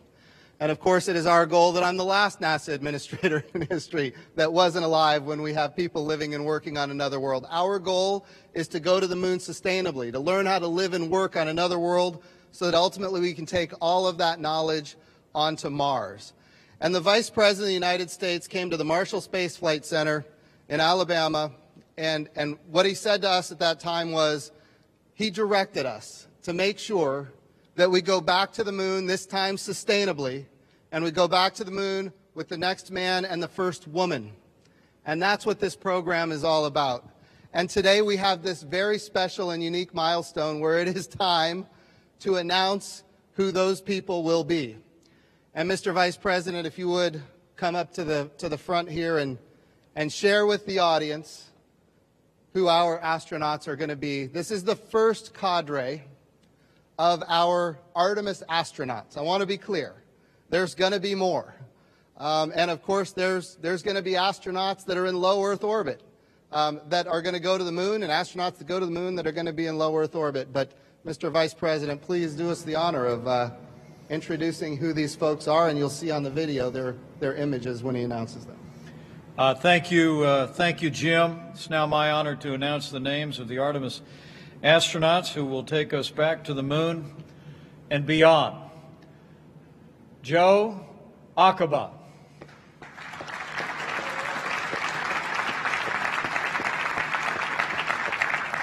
Kayla Barron.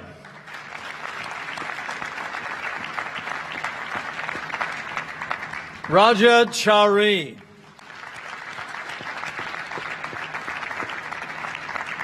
Matthew Dominic.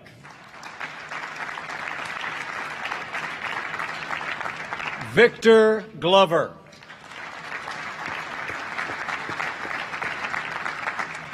Woody Hoberg.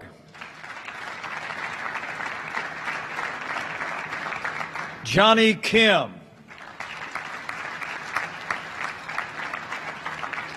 Christina Cook.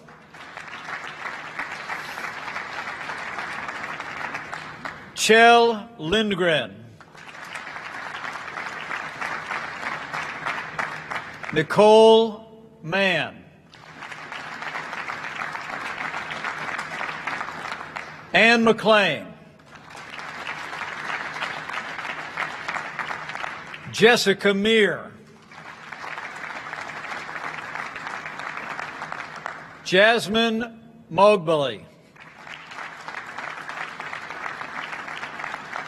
Kate Rubens. Frank Rubio. Scott Tingle. Jessica Watkins. And Stephanie Wilson.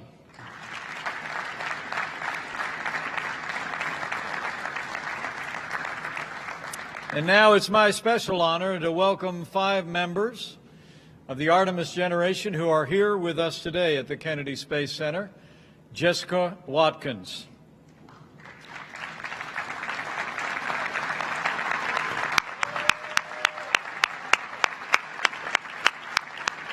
Matthew Dominic.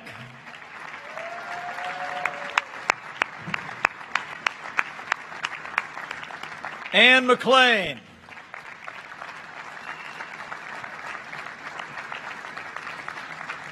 Joe Akaba.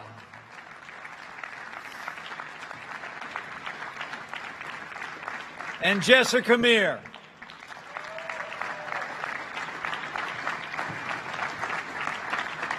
My fellow Americans, I give you the heroes of the future who will carry us back to the moon and beyond, the Artemis generation.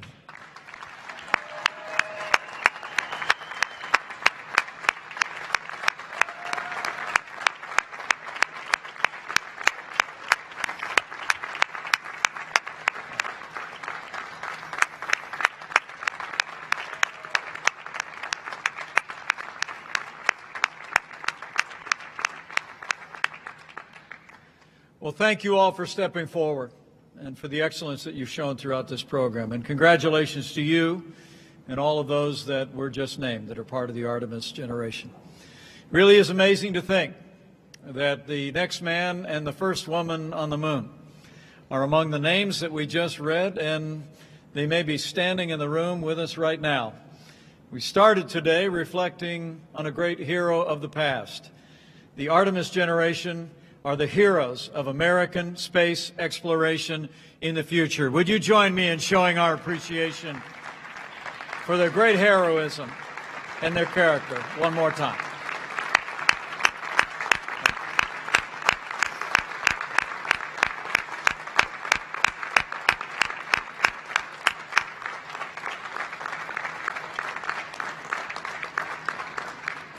Well, thank you all. We're going to wrap up very quickly here, this 8th meeting of the National Space Council.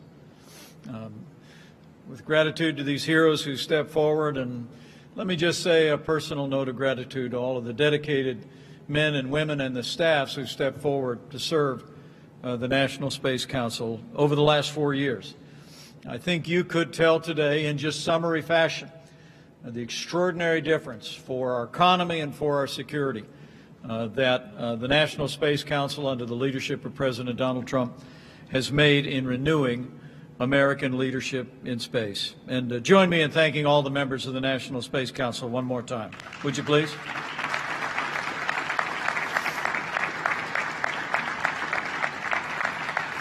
I also want to take the opportunity to thank members of the User Advisory Group. This is an extraordinary group of Americans that come from the very heart of the American space enterprise. And they brought their incredible professionalism and their incredible experience to bear on ensuring that we had the very best guidance to take the steps necessary to promote and expand America's space enterprise. There are a few that are with us here today. And first, I want to thank from afar Admiral Jim Ellis, who has led the User Advisory Group of the National Space Council with such great distinction. Join me in thanking Admiral Jim Ellis for his great work.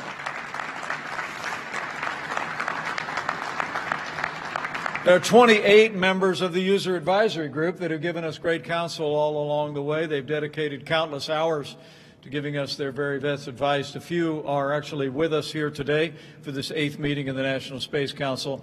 So in addition to Admiral Ellis, allow me to thank Lieutenant Governor Jeanette Nunez of the great state of Florida. Thank you for your contributions to the space program. Eric Stallmer, who is with us here today, who is a great space entrepreneur and pioneer. Thank you so much, Eric.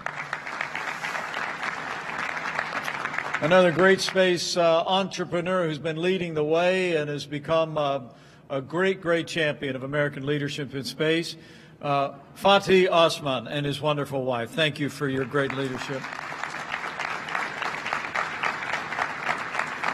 And to a great entrepreneur who brought great business acumen to this, and the great counsel of his wife, Judy, has assisted all along the way. Join me in thanking Indiana's own Fred Klepsch for his contributions to the National Space Council.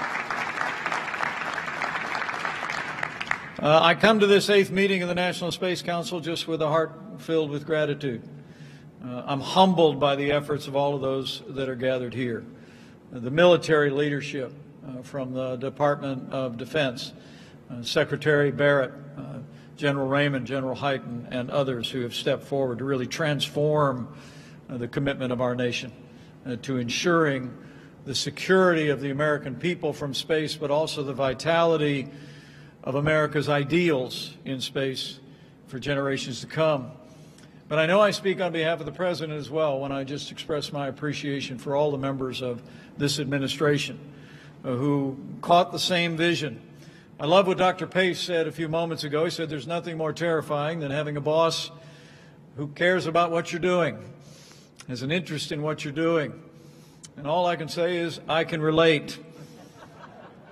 I'll never forget the day, Jeanette. It was when we were campaigning for this job 4 years ago that I got a phone call. I was on my way to the Space Coast. And then our candidate called me up and he said he wanted to revive something called the National Space Council. And he wondered if I'd be willing, as other vice presidents had done in the past, to be willing to chair it. And so there have been many kind words expressed for your vice president today, but let me invite all of you to thank President Donald Trump and all of those that have served alongside him for renewing American leadership in space.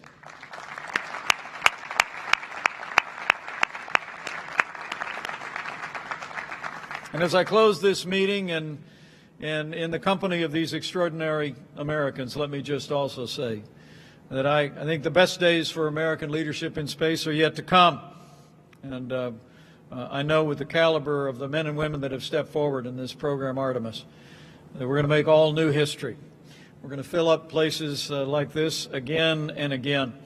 And I just want to assure all of you that we'll be carrying America's aspiration and ideals into the great unknown, that you go with the confidence of the American people.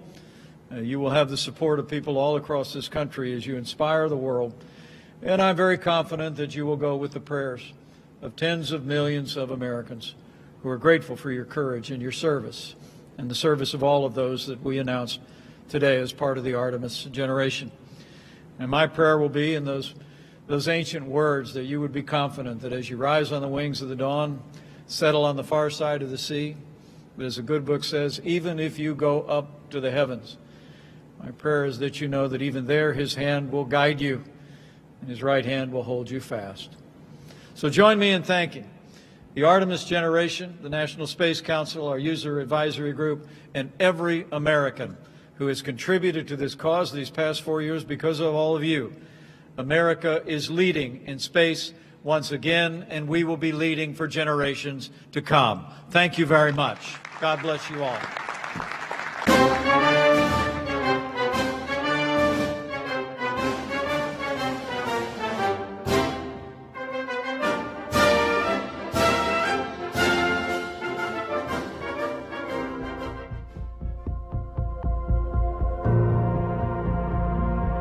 At NASA, we have always answered the innate call to go. With Artemis, we are going to stay. Proving that humanity can live on the moon, Mars, and other worlds, and share the wonders of the solar system with all. Our story is one of people. All those who make this journey possible. From advocates across communities, to companies across industries, to countries around the world, we achieve this collective endeavor. Our efforts create impact for all. Technologies that revolutionize industries. And jobs that bring prosperity to people. The discoveries from space benefit the way we live on Earth today. And those from the moon will create a better future for generations to come. But to do that, we must go. Hi, I'm Chell Lindgren. My name is Raja Chari. Kayla Barron. Kate Rubens. Hi, I'm Christina Cook. NASA astronaut Joe Acaba. Jessica Amir. Woody Hoberg. Ann McClain. Stephanie Wilson. My name is Johnny Kim. Nicole Mann. Victor Glover. Jessica Watkins. Hi, I'm Matthew Dominic. Jasmine Morbelli. Frank Rubio. Scott Tingle. This is what we do. This is what we will do. Let's go.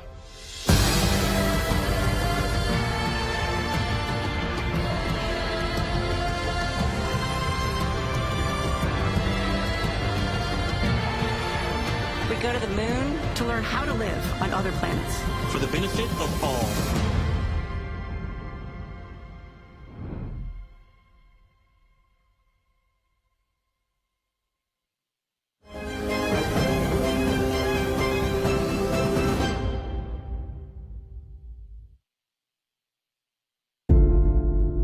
Going to space is awesome. My first flight was on the space shuttle. You get into the vehicle, you're all strapped in. You know, we have the countdown timer that's going on. You get to 0 and the launch begins. In your mind, you're thinking, I can't believe this is actually happening. It's the coolest experience ever. Hola, Joseph. ¿Es tu padre?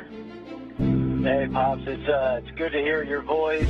Thanks for the support. The launch was awesome. When I look back to who inspired me, it started with my grandfather. He actually had the old films of the Apollo missions that we would watch. I've been fortunate that I've had those mentors that have supported me and motivated me to be where I am today. I was born in Southern California, reading, playing sports, enjoyed being outdoors, spent some time in the United States Marine Corps Reserve, was a U.S. Peace Corps volunteer, did a lot of different jobs until I found the one that I felt was the most important job on the planet, which is being a school teacher. It was one of the jobs I never thought I would leave until I was given this opportunity to become a NASA astronaut. NASA astronaut Joe Acaba making his third flight into space. I've had the opportunity to go on 3 space missions, and I've spent about 306 days in space to actually walk on the moon. For me, to have that as a possibility is just incredible. This is our next step to explore places we have never been before.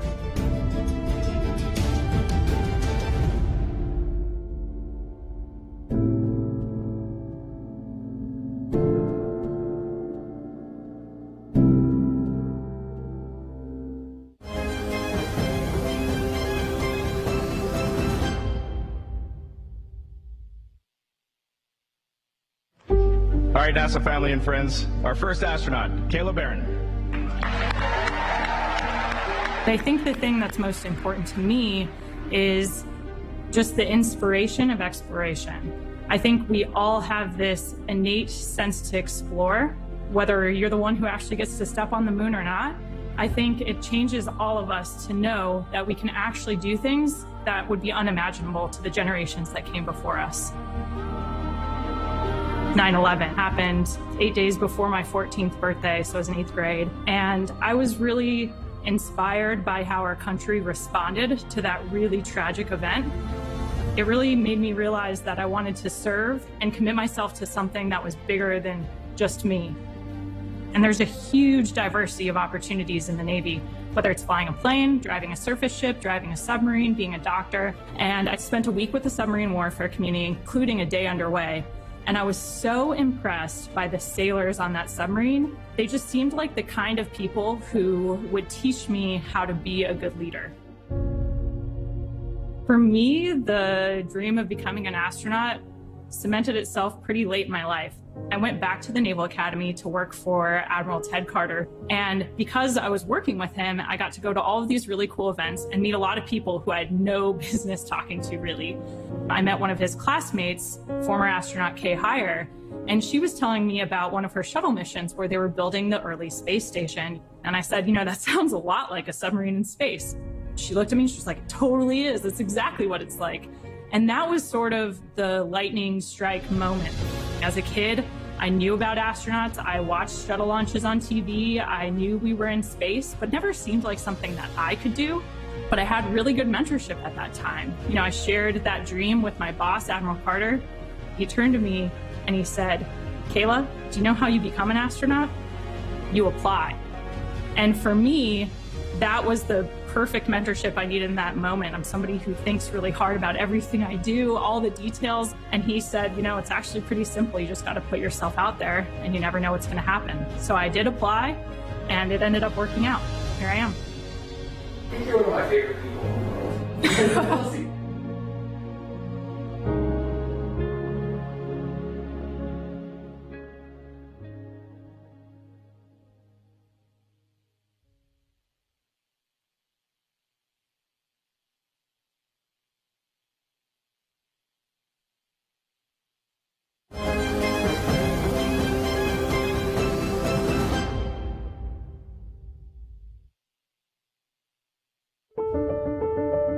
For me, every time I have an NBL run or every time I do a practice spacewalk and you get in that suit, like we call it the EMU, and feel the gloves go on, feel the pressure build, feel the fans start to flow and the air start to come over the back of your head, and you realize like this is it.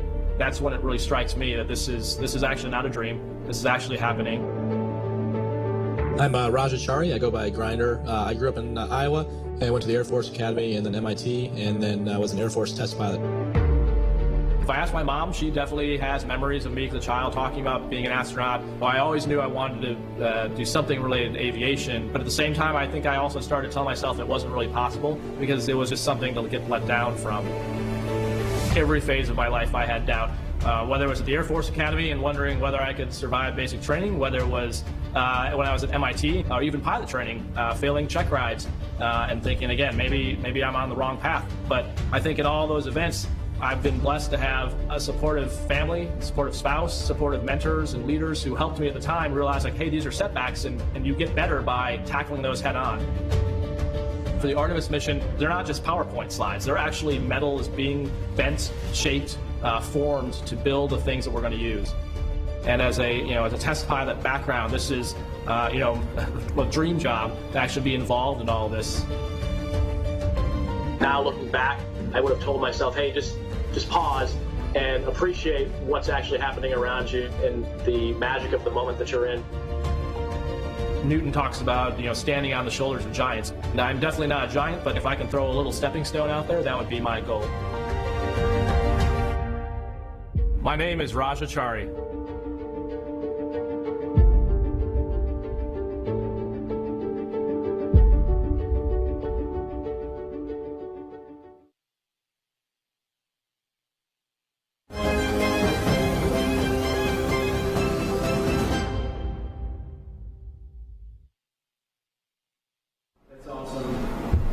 Very good. I like it. Go ahead. Oh, what am I doing? We're videotaping this? Everything you're doing. Ladies and gentlemen, our newest astronaut, Matthew Dominic.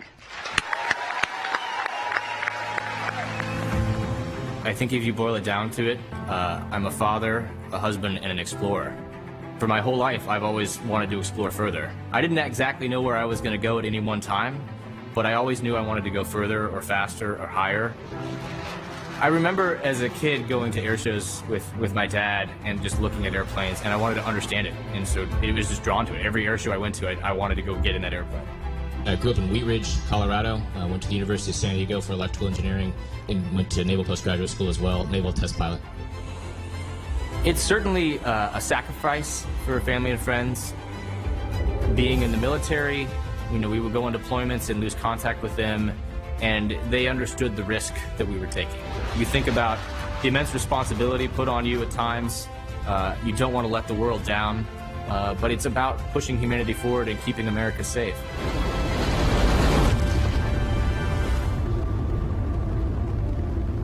Watching rockets launch, right? I mean, watching shuttle launches as a kid was an enabler for me. It's like, how do I become a part of that? How do I join that team to go do that? Godspeed to the class of 2017. You find out you're getting this job, and that's huge. But really, that first time that you go put your hands into the gloves is just a very interesting moment. It's a pinch me moment. And you realize that this is real. This is going to happen. We're going. My previous job was to keep the world from going backwards. This job is about getting the world to go forwards. Pojo brings a lot of energy to our team, and he is always definitely 100% in anything he does. NASA astronaut Matthew Dominic.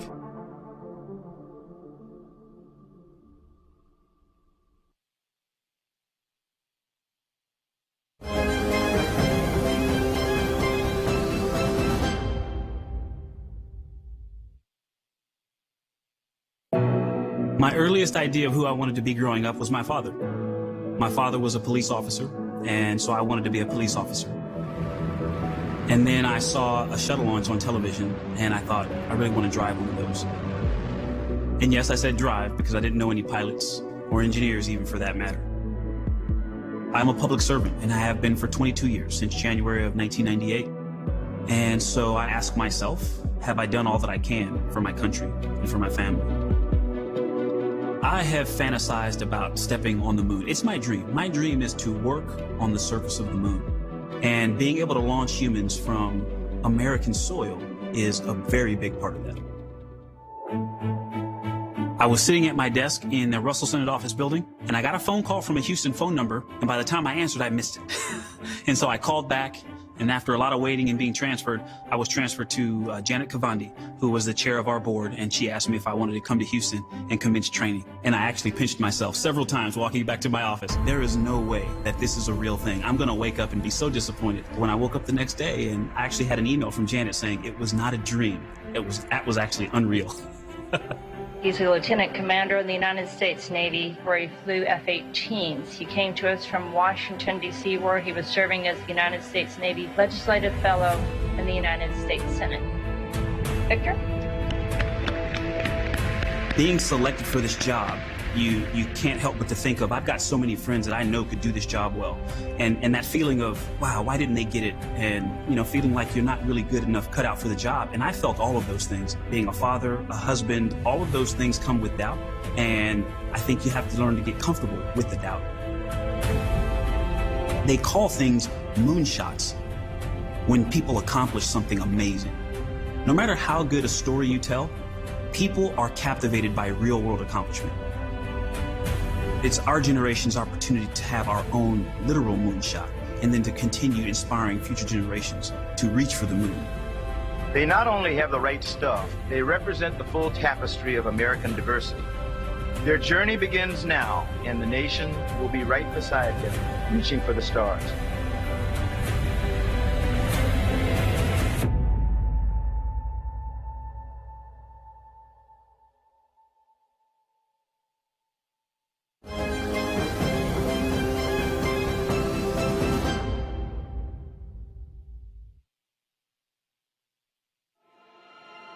I actually thought that I was not experienced enough, didn't have the credentials I needed to actually become an astronaut. The reason I'd want to go to space with Woody isn't just because he's brilliant, which he is, but it's because he carries his brilliance in such a way that you don't feel like you're an idiot when you're around him. It's funny, all the little decisions in life that get you to where you're going. My earliest memories, I remember building little toys out of wood. Over time, got to building like 21-foot tall rockets, and one of those is still up at my parents' place, stored in their barn.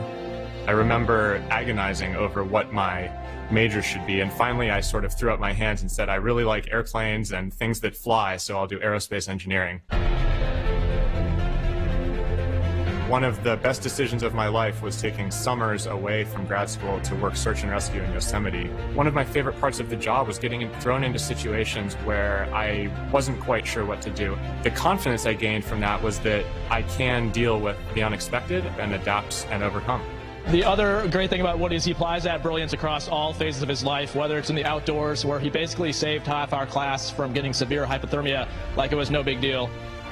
And then on his very first space station sim, nonchalantly directed the whole team through an emergency response like he'd done it 100 times. I've always had a slight tension in me between sort of the engineer, analytical, problem-solving part of me and this sort of operational side of me that wanted to be out experiencing the world with my hands.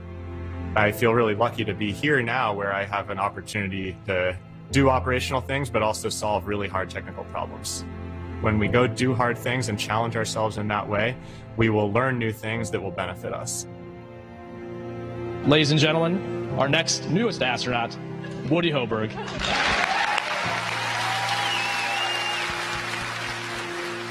I'm an engineer, I'm a pilot, I'm a climber, and I'm now a NASA astronaut.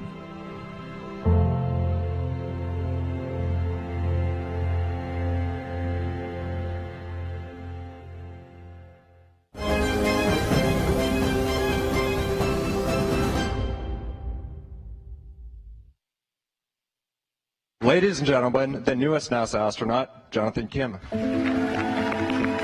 You're a Navy SEAL with a degree from Harvard Medical School. Dr. Jonathan Kim. That's just ridiculous. Exploration is written in our human DNA. When I realized that being an astronaut is really the opportunity to expand our understanding of the cosmos, to make our world a better place, all while inspiring the next generation of children. You, Julian. The same children that didn't have the confidence to dream like I did. That was when I realized that I absolutely wanted to be an astronaut. Like a lot of immigrant families, my parents moved to America with the hope of the American dream that their children can have a better opportunity in this world. I had a hard time growing up as a kid. I lacked a lot of things, but the biggest thing I lacked was confidence. I wake up every day and I think about the opportunities I've had. It's hard for me to believe that I'm that same person. No, you just beam, right? You spend so much effort and hope, and you try to give whatever the student needs to grow and get where they want to be. And then when you see that they get there, it's just thrilling. It makes me immensely proud to be part of an organization to achieve such a monumental challenge like returning to the moon. And that's what really excites me when I think of Artemis. The lives that we're going to positively impact on this endeavor. It's hard to articulate all of those emotions, but it's wow. I am an astronaut, and I have this amazing opportunity to serve my country and humanity. To me, he is service above self. I would trust my life to him, and I'm very proud to call him my friend.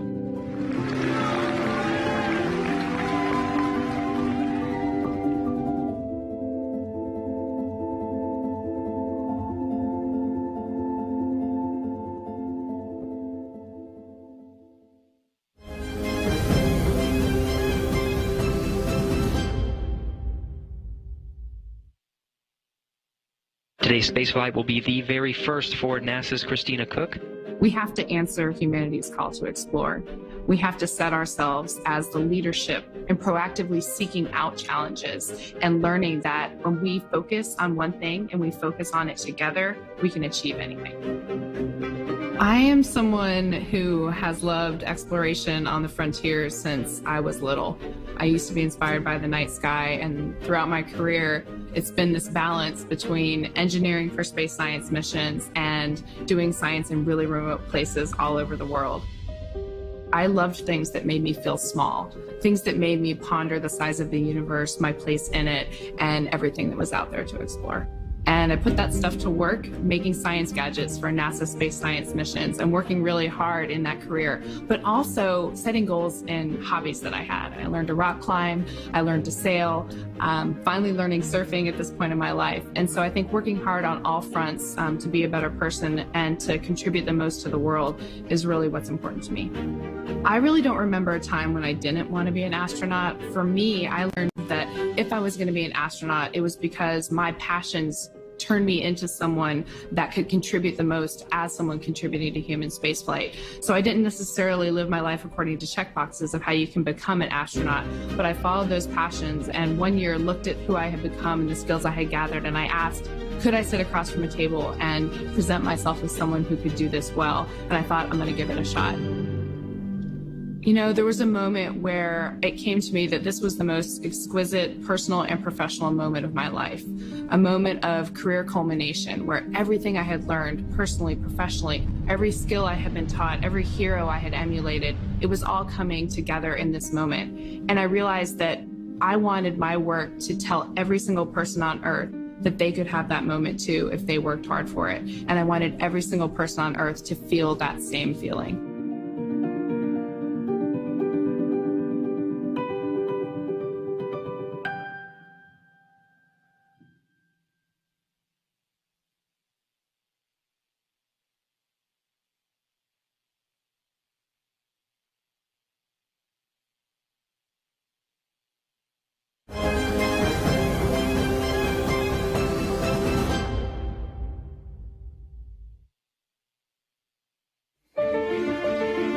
I've had that dream of becoming an astronaut for as long as I can remember. Next, the U.S. astronaut Kjell Lindgren the 217th visitor to the International Space Station. What a privilege to have had that experience, to live and work on the International Space Station. When you go out of the airlock and you start moving around on the outside of the space station, looking through that plastic visor at that scene that occupies your entire field of view, to see the Earth spinning quickly below is breathtaking. It was really watching the Space Shuttle Columbia launch in 1981. And that's really when I had that eureka moment that people actually do this. People go into space, and maybe that's something that I could pursue. I was accepted into the Air Force Academy, and it was there that I actually discovered a passion for biology, and specifically the effects of weightlessness on the human body. But I remember very clearly going into Denver one night and unfortunately seeing a young woman get hit by a car right in front of me while I was on the sidewalk. And I felt like, you know what, I've been studying biology, but I want to know more. I want to know what I would need to do to actually help this person. And so my path shifted a little bit, and I ended up going to medical school. I had the great fortune to be hired on as a flight surgeon, a physician that takes care of the astronauts, the crew. And then an astronaut selection was announced, and I threw my hat in the ring and had the great privilege of being selected into the 2009 astronaut class. We go to the moon because it means further building that bridge of knowledge that is required to get to Mars, and an expansion of humanity in the solar system. I'm grateful to be a part of this team. You know, getting to do this job is not an individual accomplishment.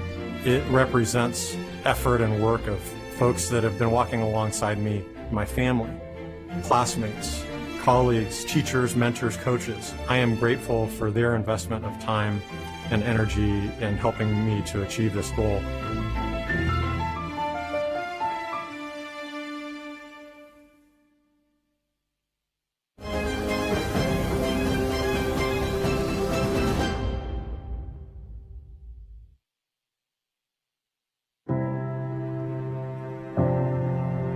I definitely have heroes. My first heroes would be my parents. They've taught me perseverance and discipline. They gave me that foundation I needed as a young woman to then move forward and achieve my dreams later on in life. I was fortunate enough to get accepted to the United States Naval Academy. It was the summer before my senior year at the Academy that I got a ride in an F-18. And that's the first time that I realized I can be a Marine and be a fighter pilot at the same time. This is the best of both worlds, count me in. And so I was selected to go to test pilot school. And it was during that time that I started looking at what are my future options going to be in the Marine Corps? What do I really want to do?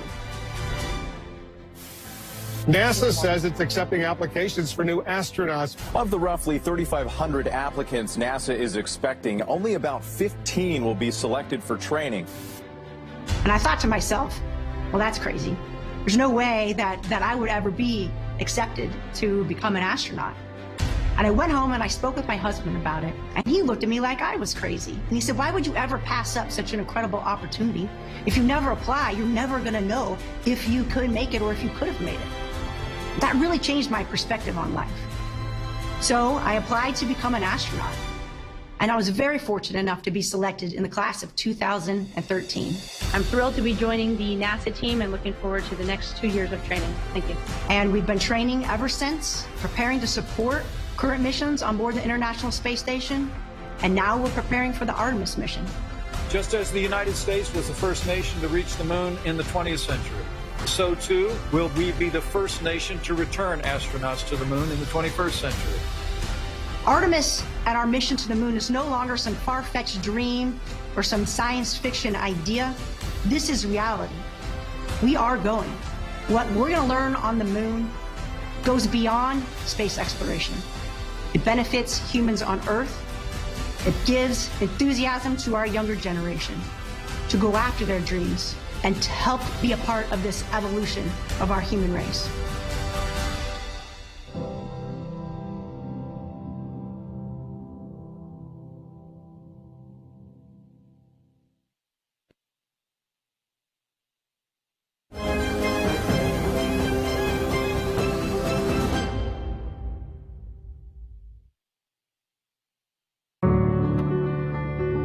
I think, if anything, I probably am a little bit of an impractical dreamer. You know, be really unrealistic about your dreams, and just be really realistic about your path. When I was a little girl growing up in Spokane, Washington, becoming an astronaut, like nobody did that. There was nobody that I could look to and say, that person walked the path that I'm about to go walk. The first step I took out of Spokane was to go to West Point. That was a huge leap out of my comfort zone. As I was flying across the country for the first time ever going to New York City, I remember thinking, like, if I had the opportunity to get off this plane and not do this, I probably would have taken it. But you push through that.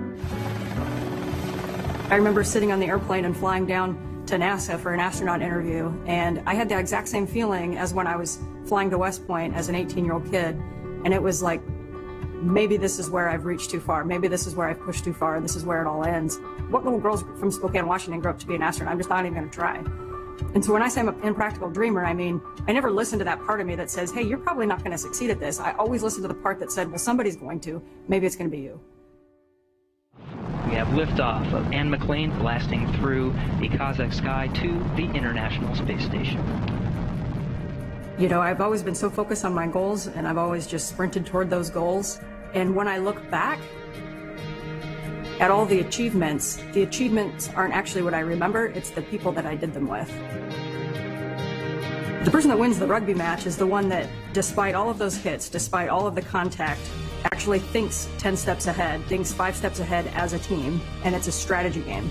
Now, working here as an astronaut, one of the toughest things that we do are spacewalks. You have got to stay so mentally tuned in. You have to know that you can push your body further than you think you can. And I'm holding on to a handrail on the International Space Station, and I'm looking out at the vastness of space, and I looked back and I felt like this was my planet. I was attached to it through gravity, and I felt a closeness to the Earth, and I also realized how much more we have to explore. We haven't even started yet. Our destiny is always to go and see what's further and what's next.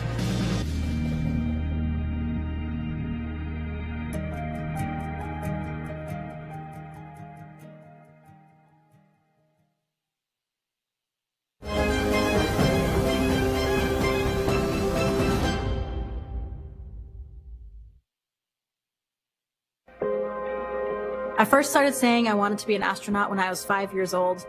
We were asked to draw a picture of what we wanted to be when we grew up, and I distinctly remember drawing an astronaut in a spacesuit standing on the surface of the moon next to the American flag.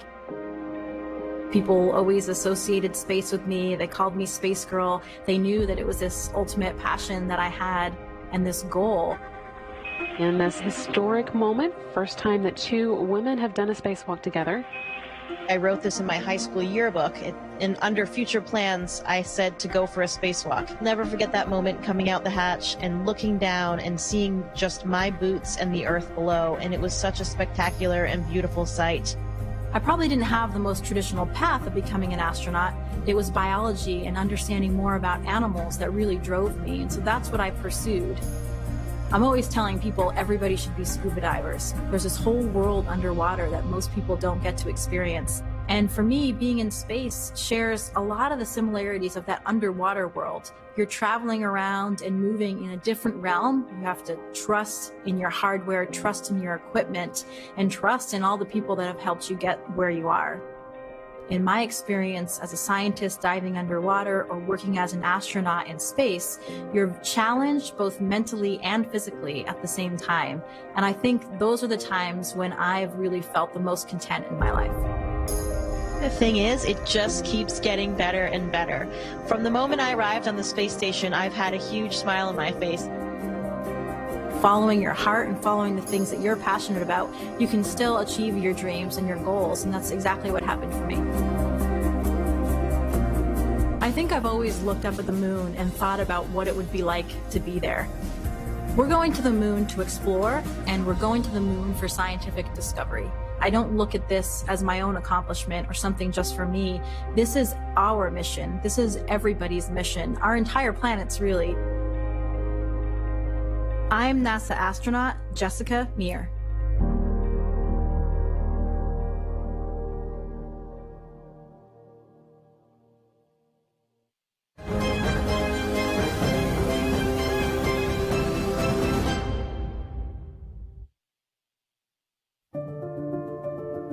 I still wake up every morning and it feels like a pinch me moment.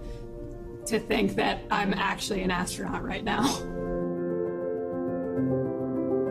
I am Jasmine Mogbelli. I think as a kid, I believed I could do anything. So to me, I was going to be in the NBA, I was going to be an astronaut, and I was going to be an Olympic skier. So to me, it didn't faze me. I've been very lucky to be surrounded by people that have always supported me. My husband, my parents, they 100% have supported me. Jasmine Mogbelli. As I started to overcome more challenges through my life, I realized, hey, I could possibly really do this. I think it's 100% natural to have doubt. What's important is how you respond to that doubt, and just let that be your driver to work harder and figure out a different way to do things. I think there are a lot of reasons for going to the moon. Our curiosity. Who in the world doesn't stare up at the moon and just wonder, while we've been there before, we've only explored a limited region of it. And so getting to learn more about the moon, I think not only can teach us more about Earth and our own planet, but also can set us up for going further and going to Mars.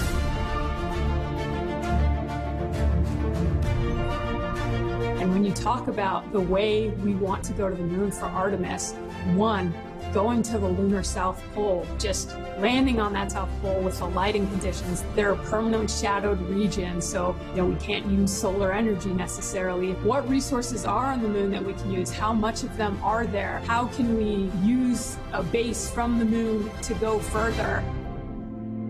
Anything that might jeopardize the mission, whether I'm on it or not. Those are the things that kind of keep me up when I lay down at night, and those are the things that I think about.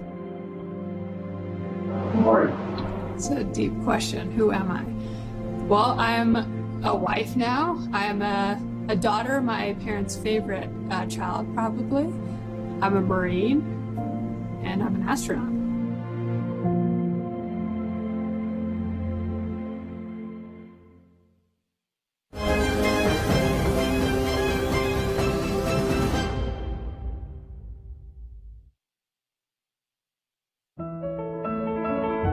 People ask you when you're a kid, hey, what do you want to be when you grow up? And I said, I want to be an astronaut, a biologist, and a geologist. So, when you're 5, this seems totally reasonable.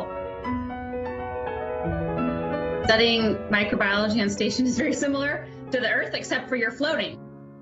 You may be doing the same experiment, but you're conducting it on the ceiling because that's a convenient place to work. We're studying things like sequencing DNA, what happens to the human body in space, and even viruses are an issue in space. I get really excited about things, and something about viruses, about biology, I'm totally fascinated by it, and I want to get up and go work on this every day.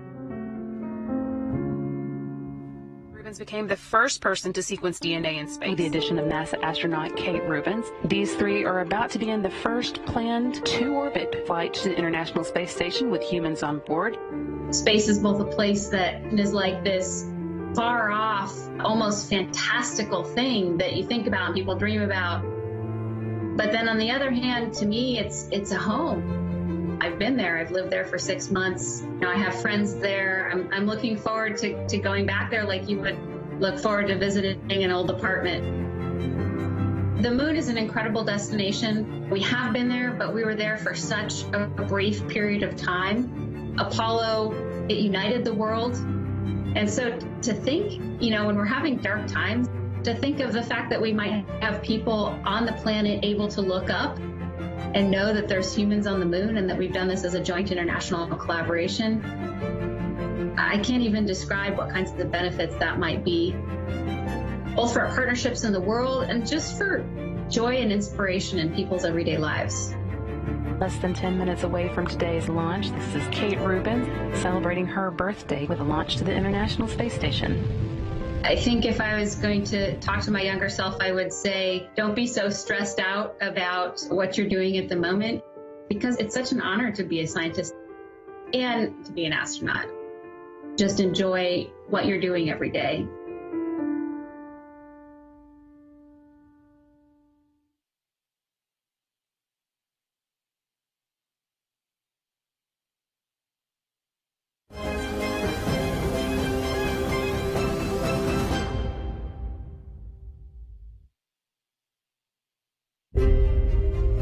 You know, I'm a product of a lot of sacrifices and great teams. I'm a son of a teenage single mom. You know, it was never an option to feel sorry for ourselves or to use that as a crutch. It was just, hey, you can do better, you can get ahead by working hard, studying hard. And so that kind of set a really good foundation of hard work equals results. Good morning, Frank Rubio from Miami, Florida. Graduated from West Point, 98, Go Army, Black Hawk pilot, and then a family medicine physician. The Army has essentially shaped me. I mean, it's given me all these amazing opportunities. The reality is I've just always been surrounded by people that are next level. Being around those type of people my entire career, I think has pushed me to do better and also kept me humble. When Vice President Pence was announcing our class, he made an analogy to a turtle on a fence post, basically meaning that, hey, you didn't get there on your own. He was talking, of course, about our families, our loved ones, our co-workers, our teams, essentially, that allowed us to succeed and get to that point in our lives. Frank is truly a wonderful person. He is a great American, an even better human being, and he's going to make an awesome astronaut. And I really look forward and hope I get the chance to go to space with him one day. What the moon will allow us to do is to explore further than we ever have before. Anytime we've explored in the history of mankind, there's great benefits from a technological point of view. But I think deeper than that, there's a sense of pride and unity that comes with accomplishing incredibly hard things. And right now, probably more than ever as a nation and as a world, we need that. Watching how America comes together in those moments, in those bigger than life moments, is something that's really incredible to behold.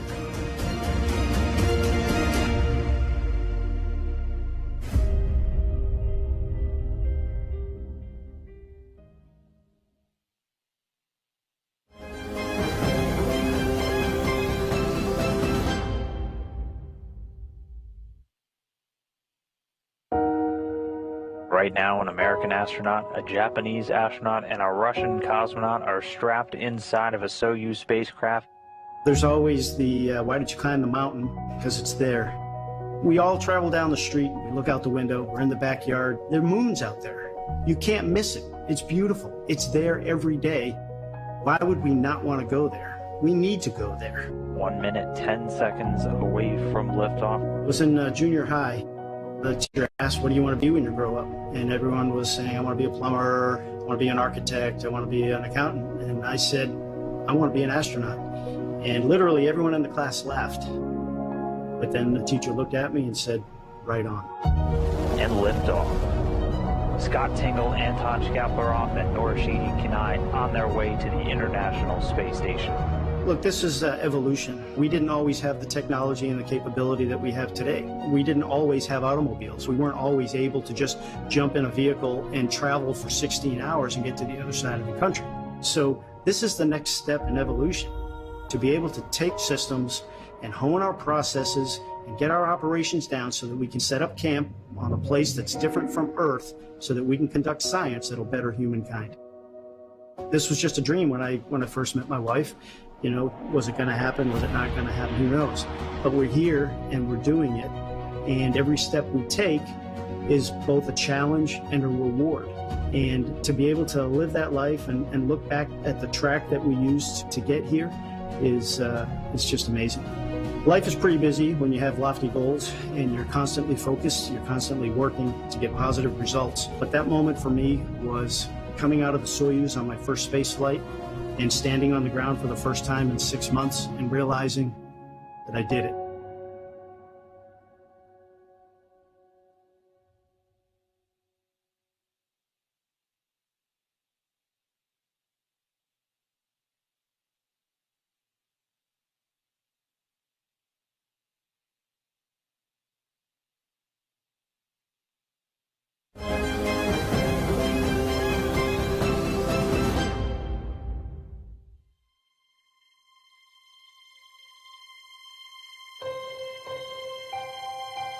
A dream feels like a big, faraway goal that's going to be difficult to achieve and something that you might achieve much later in life. But in reality, what a dream is, or a dream realized is just putting one foot in front of the other on a daily basis. And if you put enough of those footprints together, eventually they become a path towards your dreams. My name is Jessica Watkins, and my fellow astronauts would describe me as a rock nerd, endearingly, as what I tell myself at least. One of the things that I enjoy the most about geology intellectually is you kind of function as a detective. You're looking at different puzzle pieces, all kind of in different places, and you're trying to bring those puzzle pieces together to get a full story, a full history of what has happened in a particular place. For me, as somebody who was really interested in the planets, geology provided a means for me to study the surface of another planet, and particularly look at Mars, which was my passion, was just super exciting to me. In college, I was lucky enough to get the opportunity to learn to play rugby.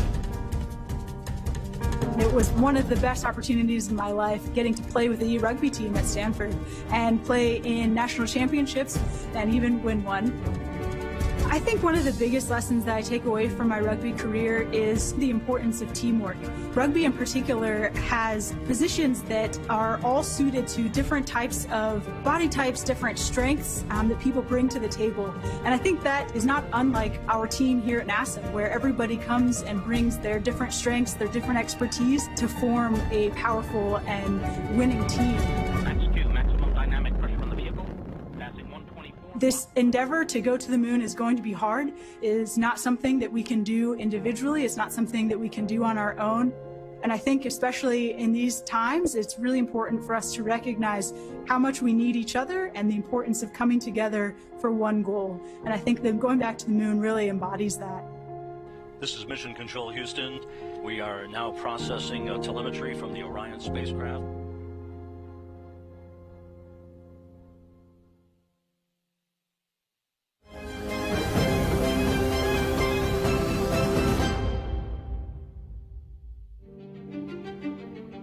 Mission Specialist number 3, Stephanie Wilson. Making her first flight into space. She'll sit in that seat right between and behind the pilot commander.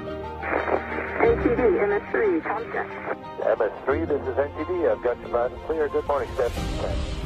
Go for maintain start. Every space flight is special. The first space flight is very memorable for everyone. On the day of launch, everyone's very excited. And it's very surreal when the solid rocket boosters and the main engines ignite. It's very apparent that we're going somewhere, and it's the best 8.5-minute ride ever. The view from space is spectacular. It can be very peaceful, very serene. The colors are so vivid. The vibrant orange of the Sahara Desert, the blue-green color of the oceans. It's a wonderful sight to behold. And what is readily transparent is that while there may or may not be strife on Earth, it appears to us to be one unified planet. And having that perspective of one Earth and one humanity is one that we definitely appreciate having from space. I had a great curiosity for what's unknown, and I like to solve problems. So trying to understand and have a better sense of the universe and what that means to humanity, who we are, what our history is, and how we leverage that knowledge to bring benefits to humanity was something that struck me and I hope to work with in the future. I have certainly benefited by having some great mentors in the office across NASA. One thing that veterans of space flights do is they share their expertise and their experience during the mission. Christina on the UIA, check oxygen EM1 and 2. Oxygen EM1 and 2 are open. And I do my best to pass along the experience and the knowledge that I have gained to others in the office and with the next generation so that we can have a better future for all of humanity.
At NASA, we have always answered the innate call to go. With Artemis, We are going to stay. proving that humanity Can live on the moon Mars, and other worlds. and share the wonders of the solar system with all. Our story is one of people. All those who make this journey possible. From advocates across communities to companies across industries to countries around the world, we achieve This collective endeavor. our efforts create impact for all. Technologies that revolutionize industries. And jobs that bring prosperity to people. The discoveries from space benefit the way we live on Earth today. And those from the moon will create a better future for generations to come. But to do that, We must go. Hi, I'm Chell Lindgren. My name is Raja Chari. Kayla Barron. Kate Rubens. Hi, I'm Christina Cook. NASA astronaut Joe Acaba. Jessica Amir, Woody Hoberg. Anne McClain, Stephanie Wilson, My name is Johnny Kim. Nicole Mann, Victor Glover. Jessica Watkins. hi, I'm Matthew Dominic. Jasmine Mobilli. Frank Rubio. Scott Tingle. this is what we do. this is what we will do. Let's go.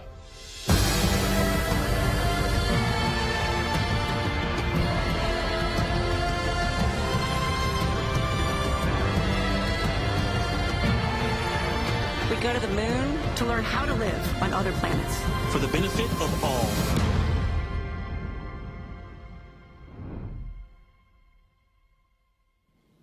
And welcome to the Apollo 5 Center here at NASA's Kennedy Space Center in Florida. Thank you so much for joining us. As you just saw in that video, the 18 astronauts from NASA that were named to the Artemis team is set. And we have 5 of them here with us today who are serving as ambassadors for that team. We appreciate you all being here with us for a conversation about what Artemis means, to get some reaction on you being named to that team, as well as take some questions from our media here. Of course, Vice President Mike Pence just announced the 18 astronauts on the Artemis team. The mission is to land the first woman and the next man on the moon, and then to learn to live and work on another world for the benefit of our world, as well as going on to Mars. I want to introduce the astronauts we have the pleasure of talking to today, and begin with Jessica Meir, NASA astronaut. We have Joe Acaba. We have Jessica Watkins. Matthew Dominic. And Anne McClain. Very good. We're going to start with you, Jessica, and a pretty big day today. Let's talk a little bit about your background. You are a doctorate in, you have a doctorate in marine biology. You're a veteran astronaut. You made history when you did the first 3 all-women spacewalks with Christina Cook. Your mom says you knew you were going to be an astronaut when you were 5 years old, but you were sharing with me that you had a memory of when you first realized you wanted to be an astronaut. Well, when was that? Yeah, that's right. My mom tells me the story that I started saying it when I was 5 years old, but I don't know if you remember everything you said when you were 5. I certainly don't. My first distinct memory of it was when I was in the 1st grade. Our teacher asked us to draw a picture of what we wanted to be when we grew up, and I drew that kind of iconic image of the Apollo era of an astronaut in a spacesuit standing on the surface of the moon next to the American flag. So that was what I said really from that moment. I never changed that line of what I wanted to do. That's incredible to think about you making that drawing, and now here you are on the Artemis team. Yes, thank you so much. It is really incredibly exciting, of course, to be part of this exceptional team. You saw all of these faces, and I know that everybody in the astronaut office and all of our international partners are so ready to support this next chapter of human spaceflight. And what are you looking most forward to in this mission? For me, the Artemis mission is important for 3 main reasons. First of all, for exploration. I truly believe it is an innate characteristic of the human species to explore. Secondly, an easy one for me as a scientist, for science. If you look at the scientific experiments that were conducted on the Apollo missions, they changed the way that we see our solar system. And we are still, to this day, learning from those very samples using newer technologies all the time. But there is so much yet to discover. I'm sure our colleague Jessica Watkins can tell you a lot more about the exciting geological opportunities that remain for us to uncover on the moon, that we will uncover, as science is a very critical component of the Artemis missions. And lastly, if you think again to those Apollo missions, they had a profound impact on many other aspects of our culture and society, stimulating participation and interest and growth of all of the STEM fields, science, technology, engineering, math, and of course, those had ramifications far beyond that of exploration that our society still benefits from today. I am certain that Artemis will continue to have all of those same effects. We appreciate your confidence, too, as you get started with this team. I want to move on to Joe Acaba, a former math and science teacher, a veteran astronaut with 10 months in space of experience. But you also taught at Melbourne High School, just an hour down the road from right here at the Kennedy Space Center, and Denellen as well. So I want to start by asking you, yes, you were here, of course, when you launched on the space shuttle, but what's it like to be back here as a teacher in an area where you taught kids, as well as launched into space? Yeah, it's great to be back here at the Kennedy Space Center out here in Florida. You know, being part of the shuttle program was amazing and quite the honor to have. I was here last month as part of the Commercial Crew Program supporting Crew 1 that just launched, so lots of history, but a lot coming up in the future. But to be an educator and be back here today where I taught, down the road, I hope some of my students are watching today. My hair's a little bit shorter than it used to be when I taught. You had some long hair. I had some long hair. It's hard times being a school teacher. I hope they're watching. I know they were very excited when I applied to become an astronaut and when I finally got selected. But I hope that there's a new generation of students that are watching this today, and they're excited. Jessica, you could hear her excitement and how she felt when she was 5 years old. I didn't think that when I was 5 years old, and I thought I found my profession being a school teacher, but here I am today. So it's cool to be here. The history is awesome, but we're all here to look towards the future. And you speak very highly of teachers who choose that profession. I wonder, you mentioned the students, they are still in contact with you? Yeah, so I do have some students now that, they email me. I'm sure after this announcement, my name will be out there and they'll probably shoot me a line. So it's cool to hear from them, to share what I'm doing, but really to hear about what they're doing. And there's no greater profession than being a school teacher, and it's that impact that we have as educators that just go on and on. So it's cool. And that's fantastic. And as a teacher, have you thought about how you will share Artemis with everyone? Boy, there's a lot of ways to do that.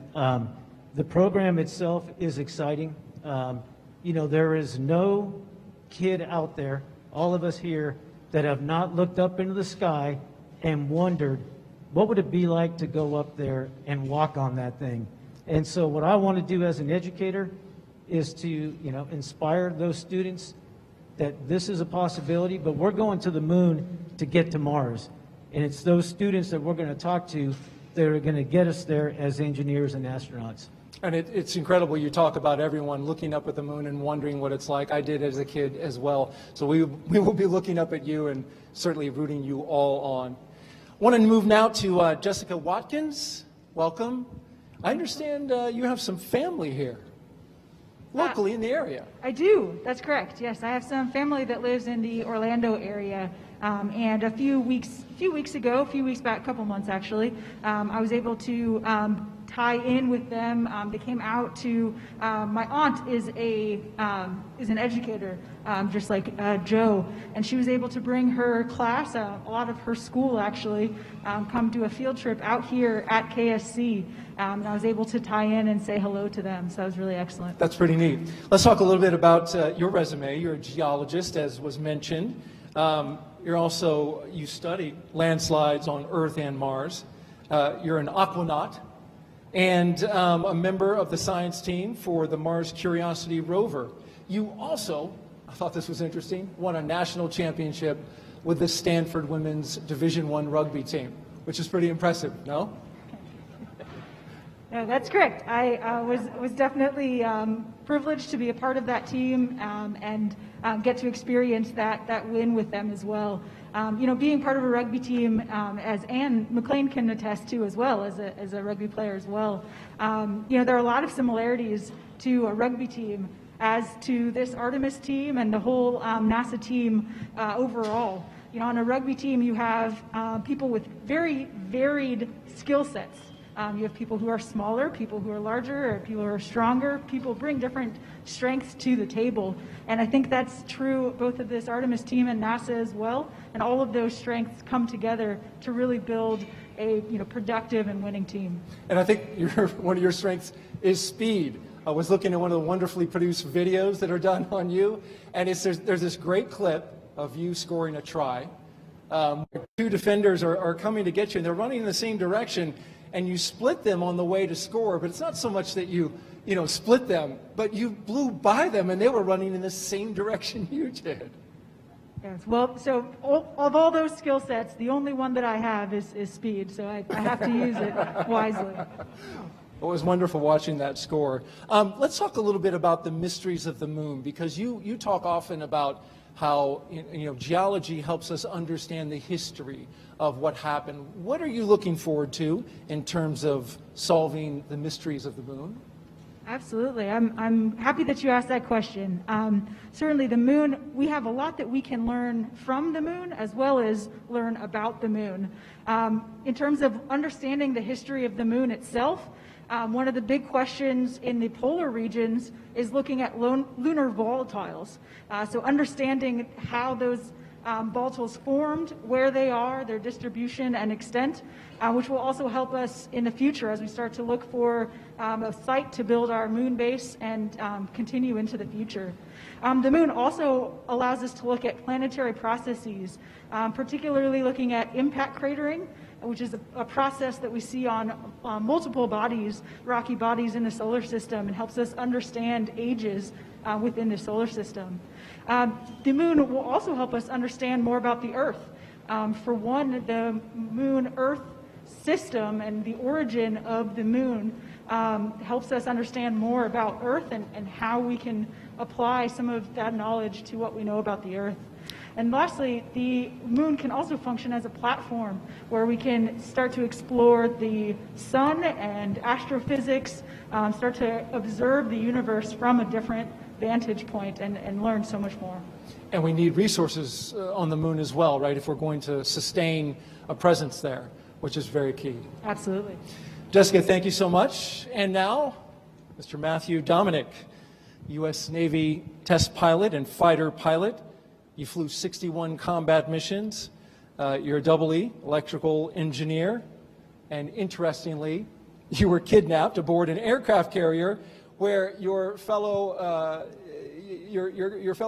airman or seaman rather shaved a stripe right through the top of your head. Right, held you down? That's correct. I'd be lying if I say I didn't deserve it. I had played a practical joke on them, and they got me back. Well, I can only imagine what that looked like. I had to finish the job and get rid of the rest of the hair, yeah. You went full cue ball, shave it all off. Well, that sounded like that was the right choice. In talking about, as we stand here, and this mission, the Artemis mission, we look at this great vehicle, the Saturn V rocket. I know you're a tinkerer, and you love to take things apart, understand how they work. When you look at this machine, what are your thoughts? What do you think about when you see something this impressive that made history here in America? I mean, I've been struggling to listen and to see here as we stand in this room, the Saturn V building, and look at all the incredible hardware. And it's a thing of dreams, right? It's a thing, it instantly takes you to a childhood dream. You look and you imagine every bolt and every valve and every fuel line that runs to this hardware, or the quarter-scale Orion, or the SLS on the mobile launcher over there, and think about the people in the team in America coming together and our national partners coming together to make that work, right? You could imagine being the engineer waking up in the middle of the night and thinking, well, maybe I should change this to make the design a little bit better, because there's a few really lucky pink bodies, 150 feet that way, who are going to ride this thing, and you don't want to let the world down right? You don't want to ever let the world down. There's an immense weight on your shoulders. So as I look around, I see the hardware. I imagine walking out to the launch pad in a dream, and you go up that elevator, and the building is creaking in the wind, and the wind is rustling through as you come out the door. Like the gas, the rocket has just been fueled, and it's creaking with the new stress and the new loads. Those are the things I think about when I look at this hardware. I instantly enter a dream world. This is the thing of dreams. Right. I'm incredibly lucky to be here. I feel like you just took me there in the way that you described it. That's outstanding. I know that you've been involved. We were talking about your background and how you're applying it now as an astronaut, the interface between human and electronics. And so you've already been working with the team that's building Orion. Tell me a little bit about that. In the Navy, I worked in, my specialty was human-machine interface, right? And it's been really incredible to have worked in the Navy, training and working and redesigning flight control laws to land on an aircraft carrier and revolutionizing how we did that. And now those same techniques, the same principles, as we sit down with all of the vendors, as we look at the human landing system to get ready to go back to the moon, having the same theoretical conversations with them about the human-machine interface necessary to go and do the task of landing on the moon. Like you wake up every morning and you feel this immense burden for society and humanity that I need to do this well today.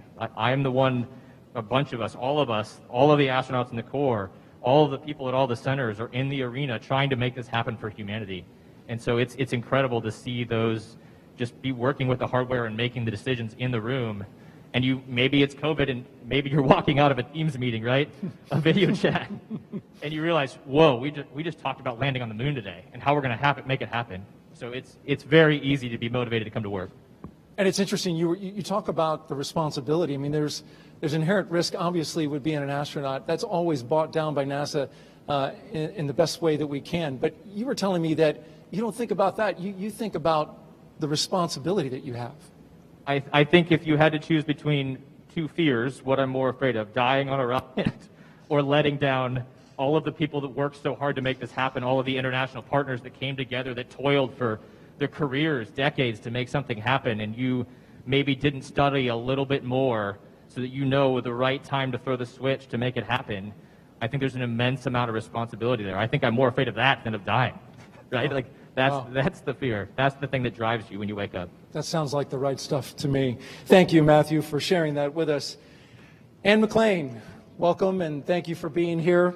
A little bit about you: West Point grad, Marshall Scholarship winner in 2002, a military instructor pilot, veteran astronaut with a call sign Animal. Tell me a little bit how you got that call sign. Sure. Well, as Jessica said, there's a lot of different skill sets on a rugby field. Some people run fast, and some people hit hard. And which one are you? I was in the latter. Okay. If Jessica and I were ever on the same pitch, I couldn't catch her. I think one of the important reasons I'd like to go to the moon is a fighting chance to catch Jessica there. But no gravity evens the field, right? That's right. Well, that's outstanding. I want to ask you, you talk often about overcoming your doubts as you achieved some pretty incredible things in your career so far. As you look at the Artemis program, kind of what are you sensing about the challenge that lies ahead? Yeah, you know, I talk to people often about the doubts that's in the back of our mind, right? Because we're all human, and this is human spaceflight. And the human in human spaceflight is the most complicated part. And we all wake up in the morning. None of us wake up and go, you know what, I'm going to do 100% correct today, right? We all wake up and there's like something in the back of our mind that makes us doubt.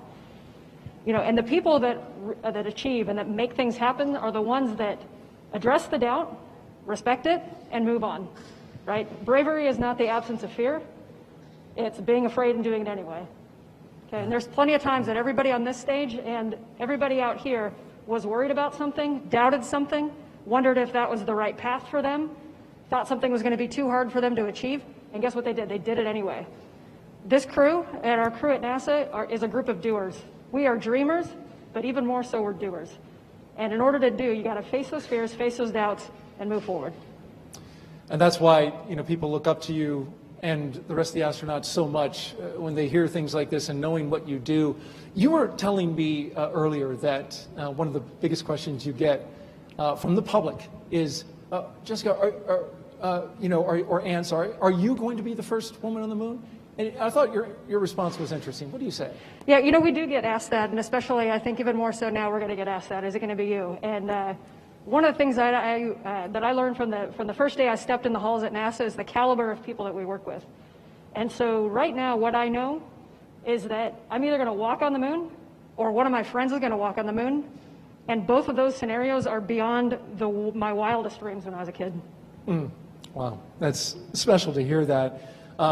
And you're also one of the few astronauts that has a Saturday Night Live skit done about you. By the way, did you think that was funny? I was just happy she got her uniform right. As an Army officer, it's very important to me to make sure that Patch is in the right place, so I hand it to him for getting it right. They got the details right in it, right?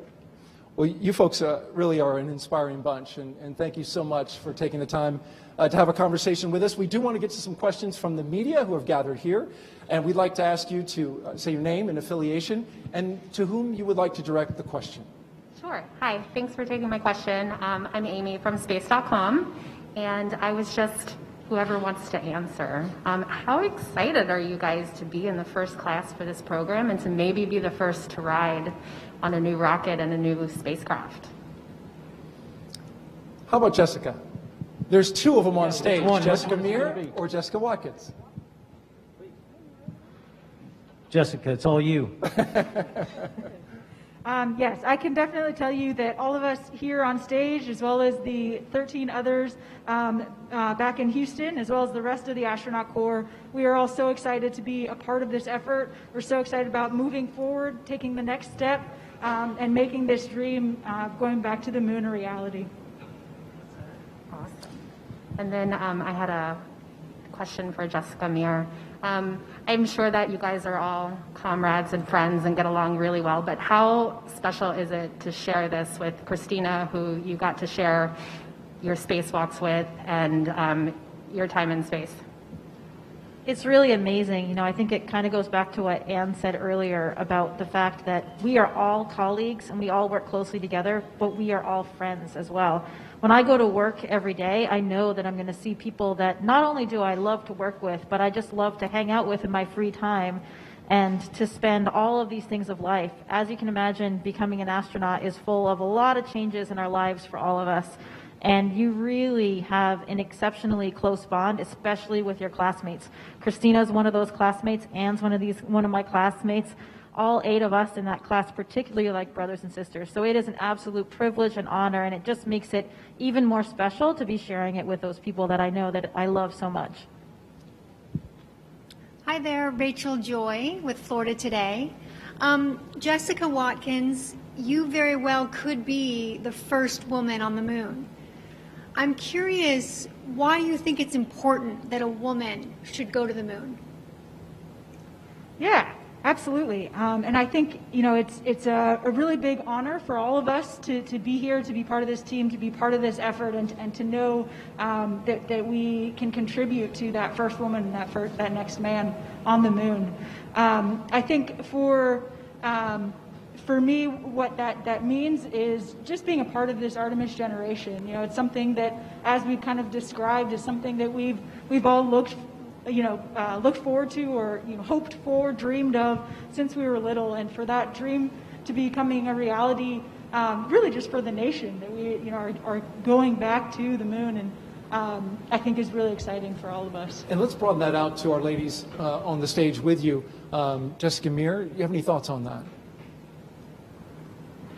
I think Jessica captured it quite well. I mean, we are all ready to be part of this team, and it makes sense. When we came into this, when our class started, we were 50% female, 50% male, and it was the first time that had happened, but it felt normal to us.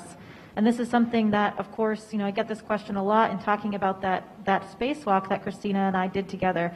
And to us, it really isn't a personal achievement for us. It is paying homage and tribute to the generations of women and other minorities that really were the boundary pushers, that truly broke those glass ceilings to let us be here today. The great thing is for us now, it just seems normal. We are all going to go together to the moon, and we're going to go as a team. And the fact that that is just a thing that's part of everything we do now shows how far we've come. And that's really thanks to those generations before us. And does it seem normal to you as well? It does seem normal, and part of that is, when I was up on space station, and, we never even thought about genders or races or religions or nationalities even until somebody asked us about them. And so it has actually made us reflect on the reasons. And my takeaway is that the strongest teams are the most diverse teams. I can be a little hard-headed sometimes, I know that, and I flew my mission with a Canadian doctor. He and I have very different personalities. And the thing with a group is that if everybody's agreeing, nobody's thinking. Okay? And so there were decisions that I made during my mission that my crewmate said, hey, why don't you think about this? And that saved that day, and vice versa. The second part of it is representation. We represent all walks of life in America. And every kid in America, and across the world even now, needs to look and say, if you look like me, I can do this. And it's important for us to be able to look at them and say, you have an opportunity. The doors are open. Come on after us. And you all three are very much an inspiration to young girls around the world. Another question? I'm going to ask another question. So Jessica and Matthew, you're both newbies, right? Haven't been to space? Yeah? Okay. So Matthew, your first time going to space is going to be direct to the moon. Is that a little intimidating? I mean, that's like no space station trip first. What do you think? Let's go. We're going. We go. Of course it's intimidating, right? And it's like I talked about before. You just don't want to let so many people who've worked so hard on this team, right? It's going to be an international coalition that's going to go do it. You don't want to let them down, and it just makes you study harder. It makes you tougher, makes you stronger. Okay, congratulations to all of you. All right, we have another question. Hey everybody, Mike from Fox 35 News in Orlando. May I ask this Jessica a question first? We hear that when we go to the moon this time, it's going to be to go there to stay. And I wonder if you've thought about sort of how long you would be willing to be there. Have you thought about what if you could go, but you couldn't come back? Yeah, that's a good question. And I can tell you that at the end of my 205 days on the space station, I was not ready to leave. If it were up to me, I would have stayed up there, even if there weren't, a COVID-filled Earth that I was coming back to. Even despite that, 205 days wasn't long enough. So I think when we are up there doing these missions, time passes very quickly because we are in this whole novel atmosphere with so many exciting opportunities around us, so much to discover and so much to do, that for me it just flew by. I think it's going to be exactly true, probably even more so when we get all the way to the moon, that we are going to have so much to do. We're going to have so many people to not let down, as Matt mentioned, and we're going to be there and ready to stay for as long as the mission dictates. And so I think personally, I always trust in the training that we receive and on the hundreds and thousands of people that are supporting us on the ground.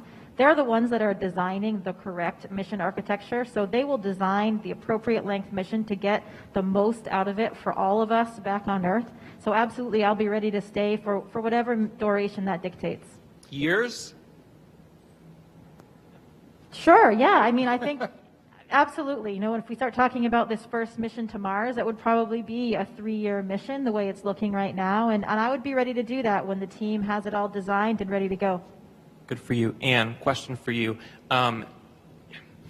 Is it possible that you could be involved in the Artemis program and also the Mars program? You've been to station, right? So they're choosing astronauts who have been involved in shuttle and low Earth orbit at the station. Do you think about, what if I could check both boxes, the moon and Mars? Yeah, I'm glad you mentioned that because right now at NASA we're at a really unique time where we have a lot of overlapping missions, right? And just in our astronaut office, we have 50 astronauts, almost 50 astronauts right now, and we're training on 4 different vehicles. Some people are training to test a brand new vehicle. Some people are training to fly from a vehicle overseas for a 6-month mission to the space station. Some people are designing and looking at the lunar landers. And so all of us are involved in something different. And none of us are successful if all of those aren't successful. And so we are a very busy office right now. And so right now, the Mars missions at our office on our operational level, they're not quite there yet as a direct Mars mission. Obviously, the space station is one of our proving grounds. The moon's going to be our next proving ground. And if I can stay healthy long enough, then I'd love to check that next block. We're certainly working on the technology to, this moon will be the proving ground in order to build that technology to get out to Mars. Another question. All right. Team, congratulations. Well done. Greg Paloma, Spectrum News 13, right here on Florida Space Coast. My question is, back in 1969 in July, there was a gentleman who said some very famous words when he went to a certain place for the first time. And this is for anybody who would like to jump in. Again, not a rigged question, but have you thought about what you may say, whether you're the next man or the first woman to land on the moon? No. I mean, this is just, it's a dream come true for a lot of us just to be here. For me, it'd be a little premature, but, if I happen to be that person, trust me, there'll be some thought put into that. Like Matt said, that's one thing you don't want to mess up when you have that opportunity. And Matt, it looks like you were pondering that in your head in this very moment. Of course, and I was racking and stacking all of the things in the priority order, and that was way at the end of the list. Not ready yet. There's a lot of work to do. I think if that's something that's keeping us up, a lot of things have gone right, and that's really exciting. And if we know who it's going to be, I think we're going to be ribbing them a lot and say, you better think of something good. Yeah. And maybe I'm not going to help you. I can imagine it, even like the inspiration coming on the journey there, right? You might have something in your mind, and you might change it along the way, just as many writers do. A follow-up question? If there's time, I'd love to throw this at you. If you could put some words in a time capsule for people 100 years from now about what this mission is, with the Artemis mission, what would you like to say? What would you like to say to people, and not just Americans, but people across the world, and maybe people will meet eventually on other worlds? What would it be 100 years from now? What would you like to say to them? I think I see spaceflight as it's a very long relay race, and we're all really fortunate to be able to hold the baton for a short period of time.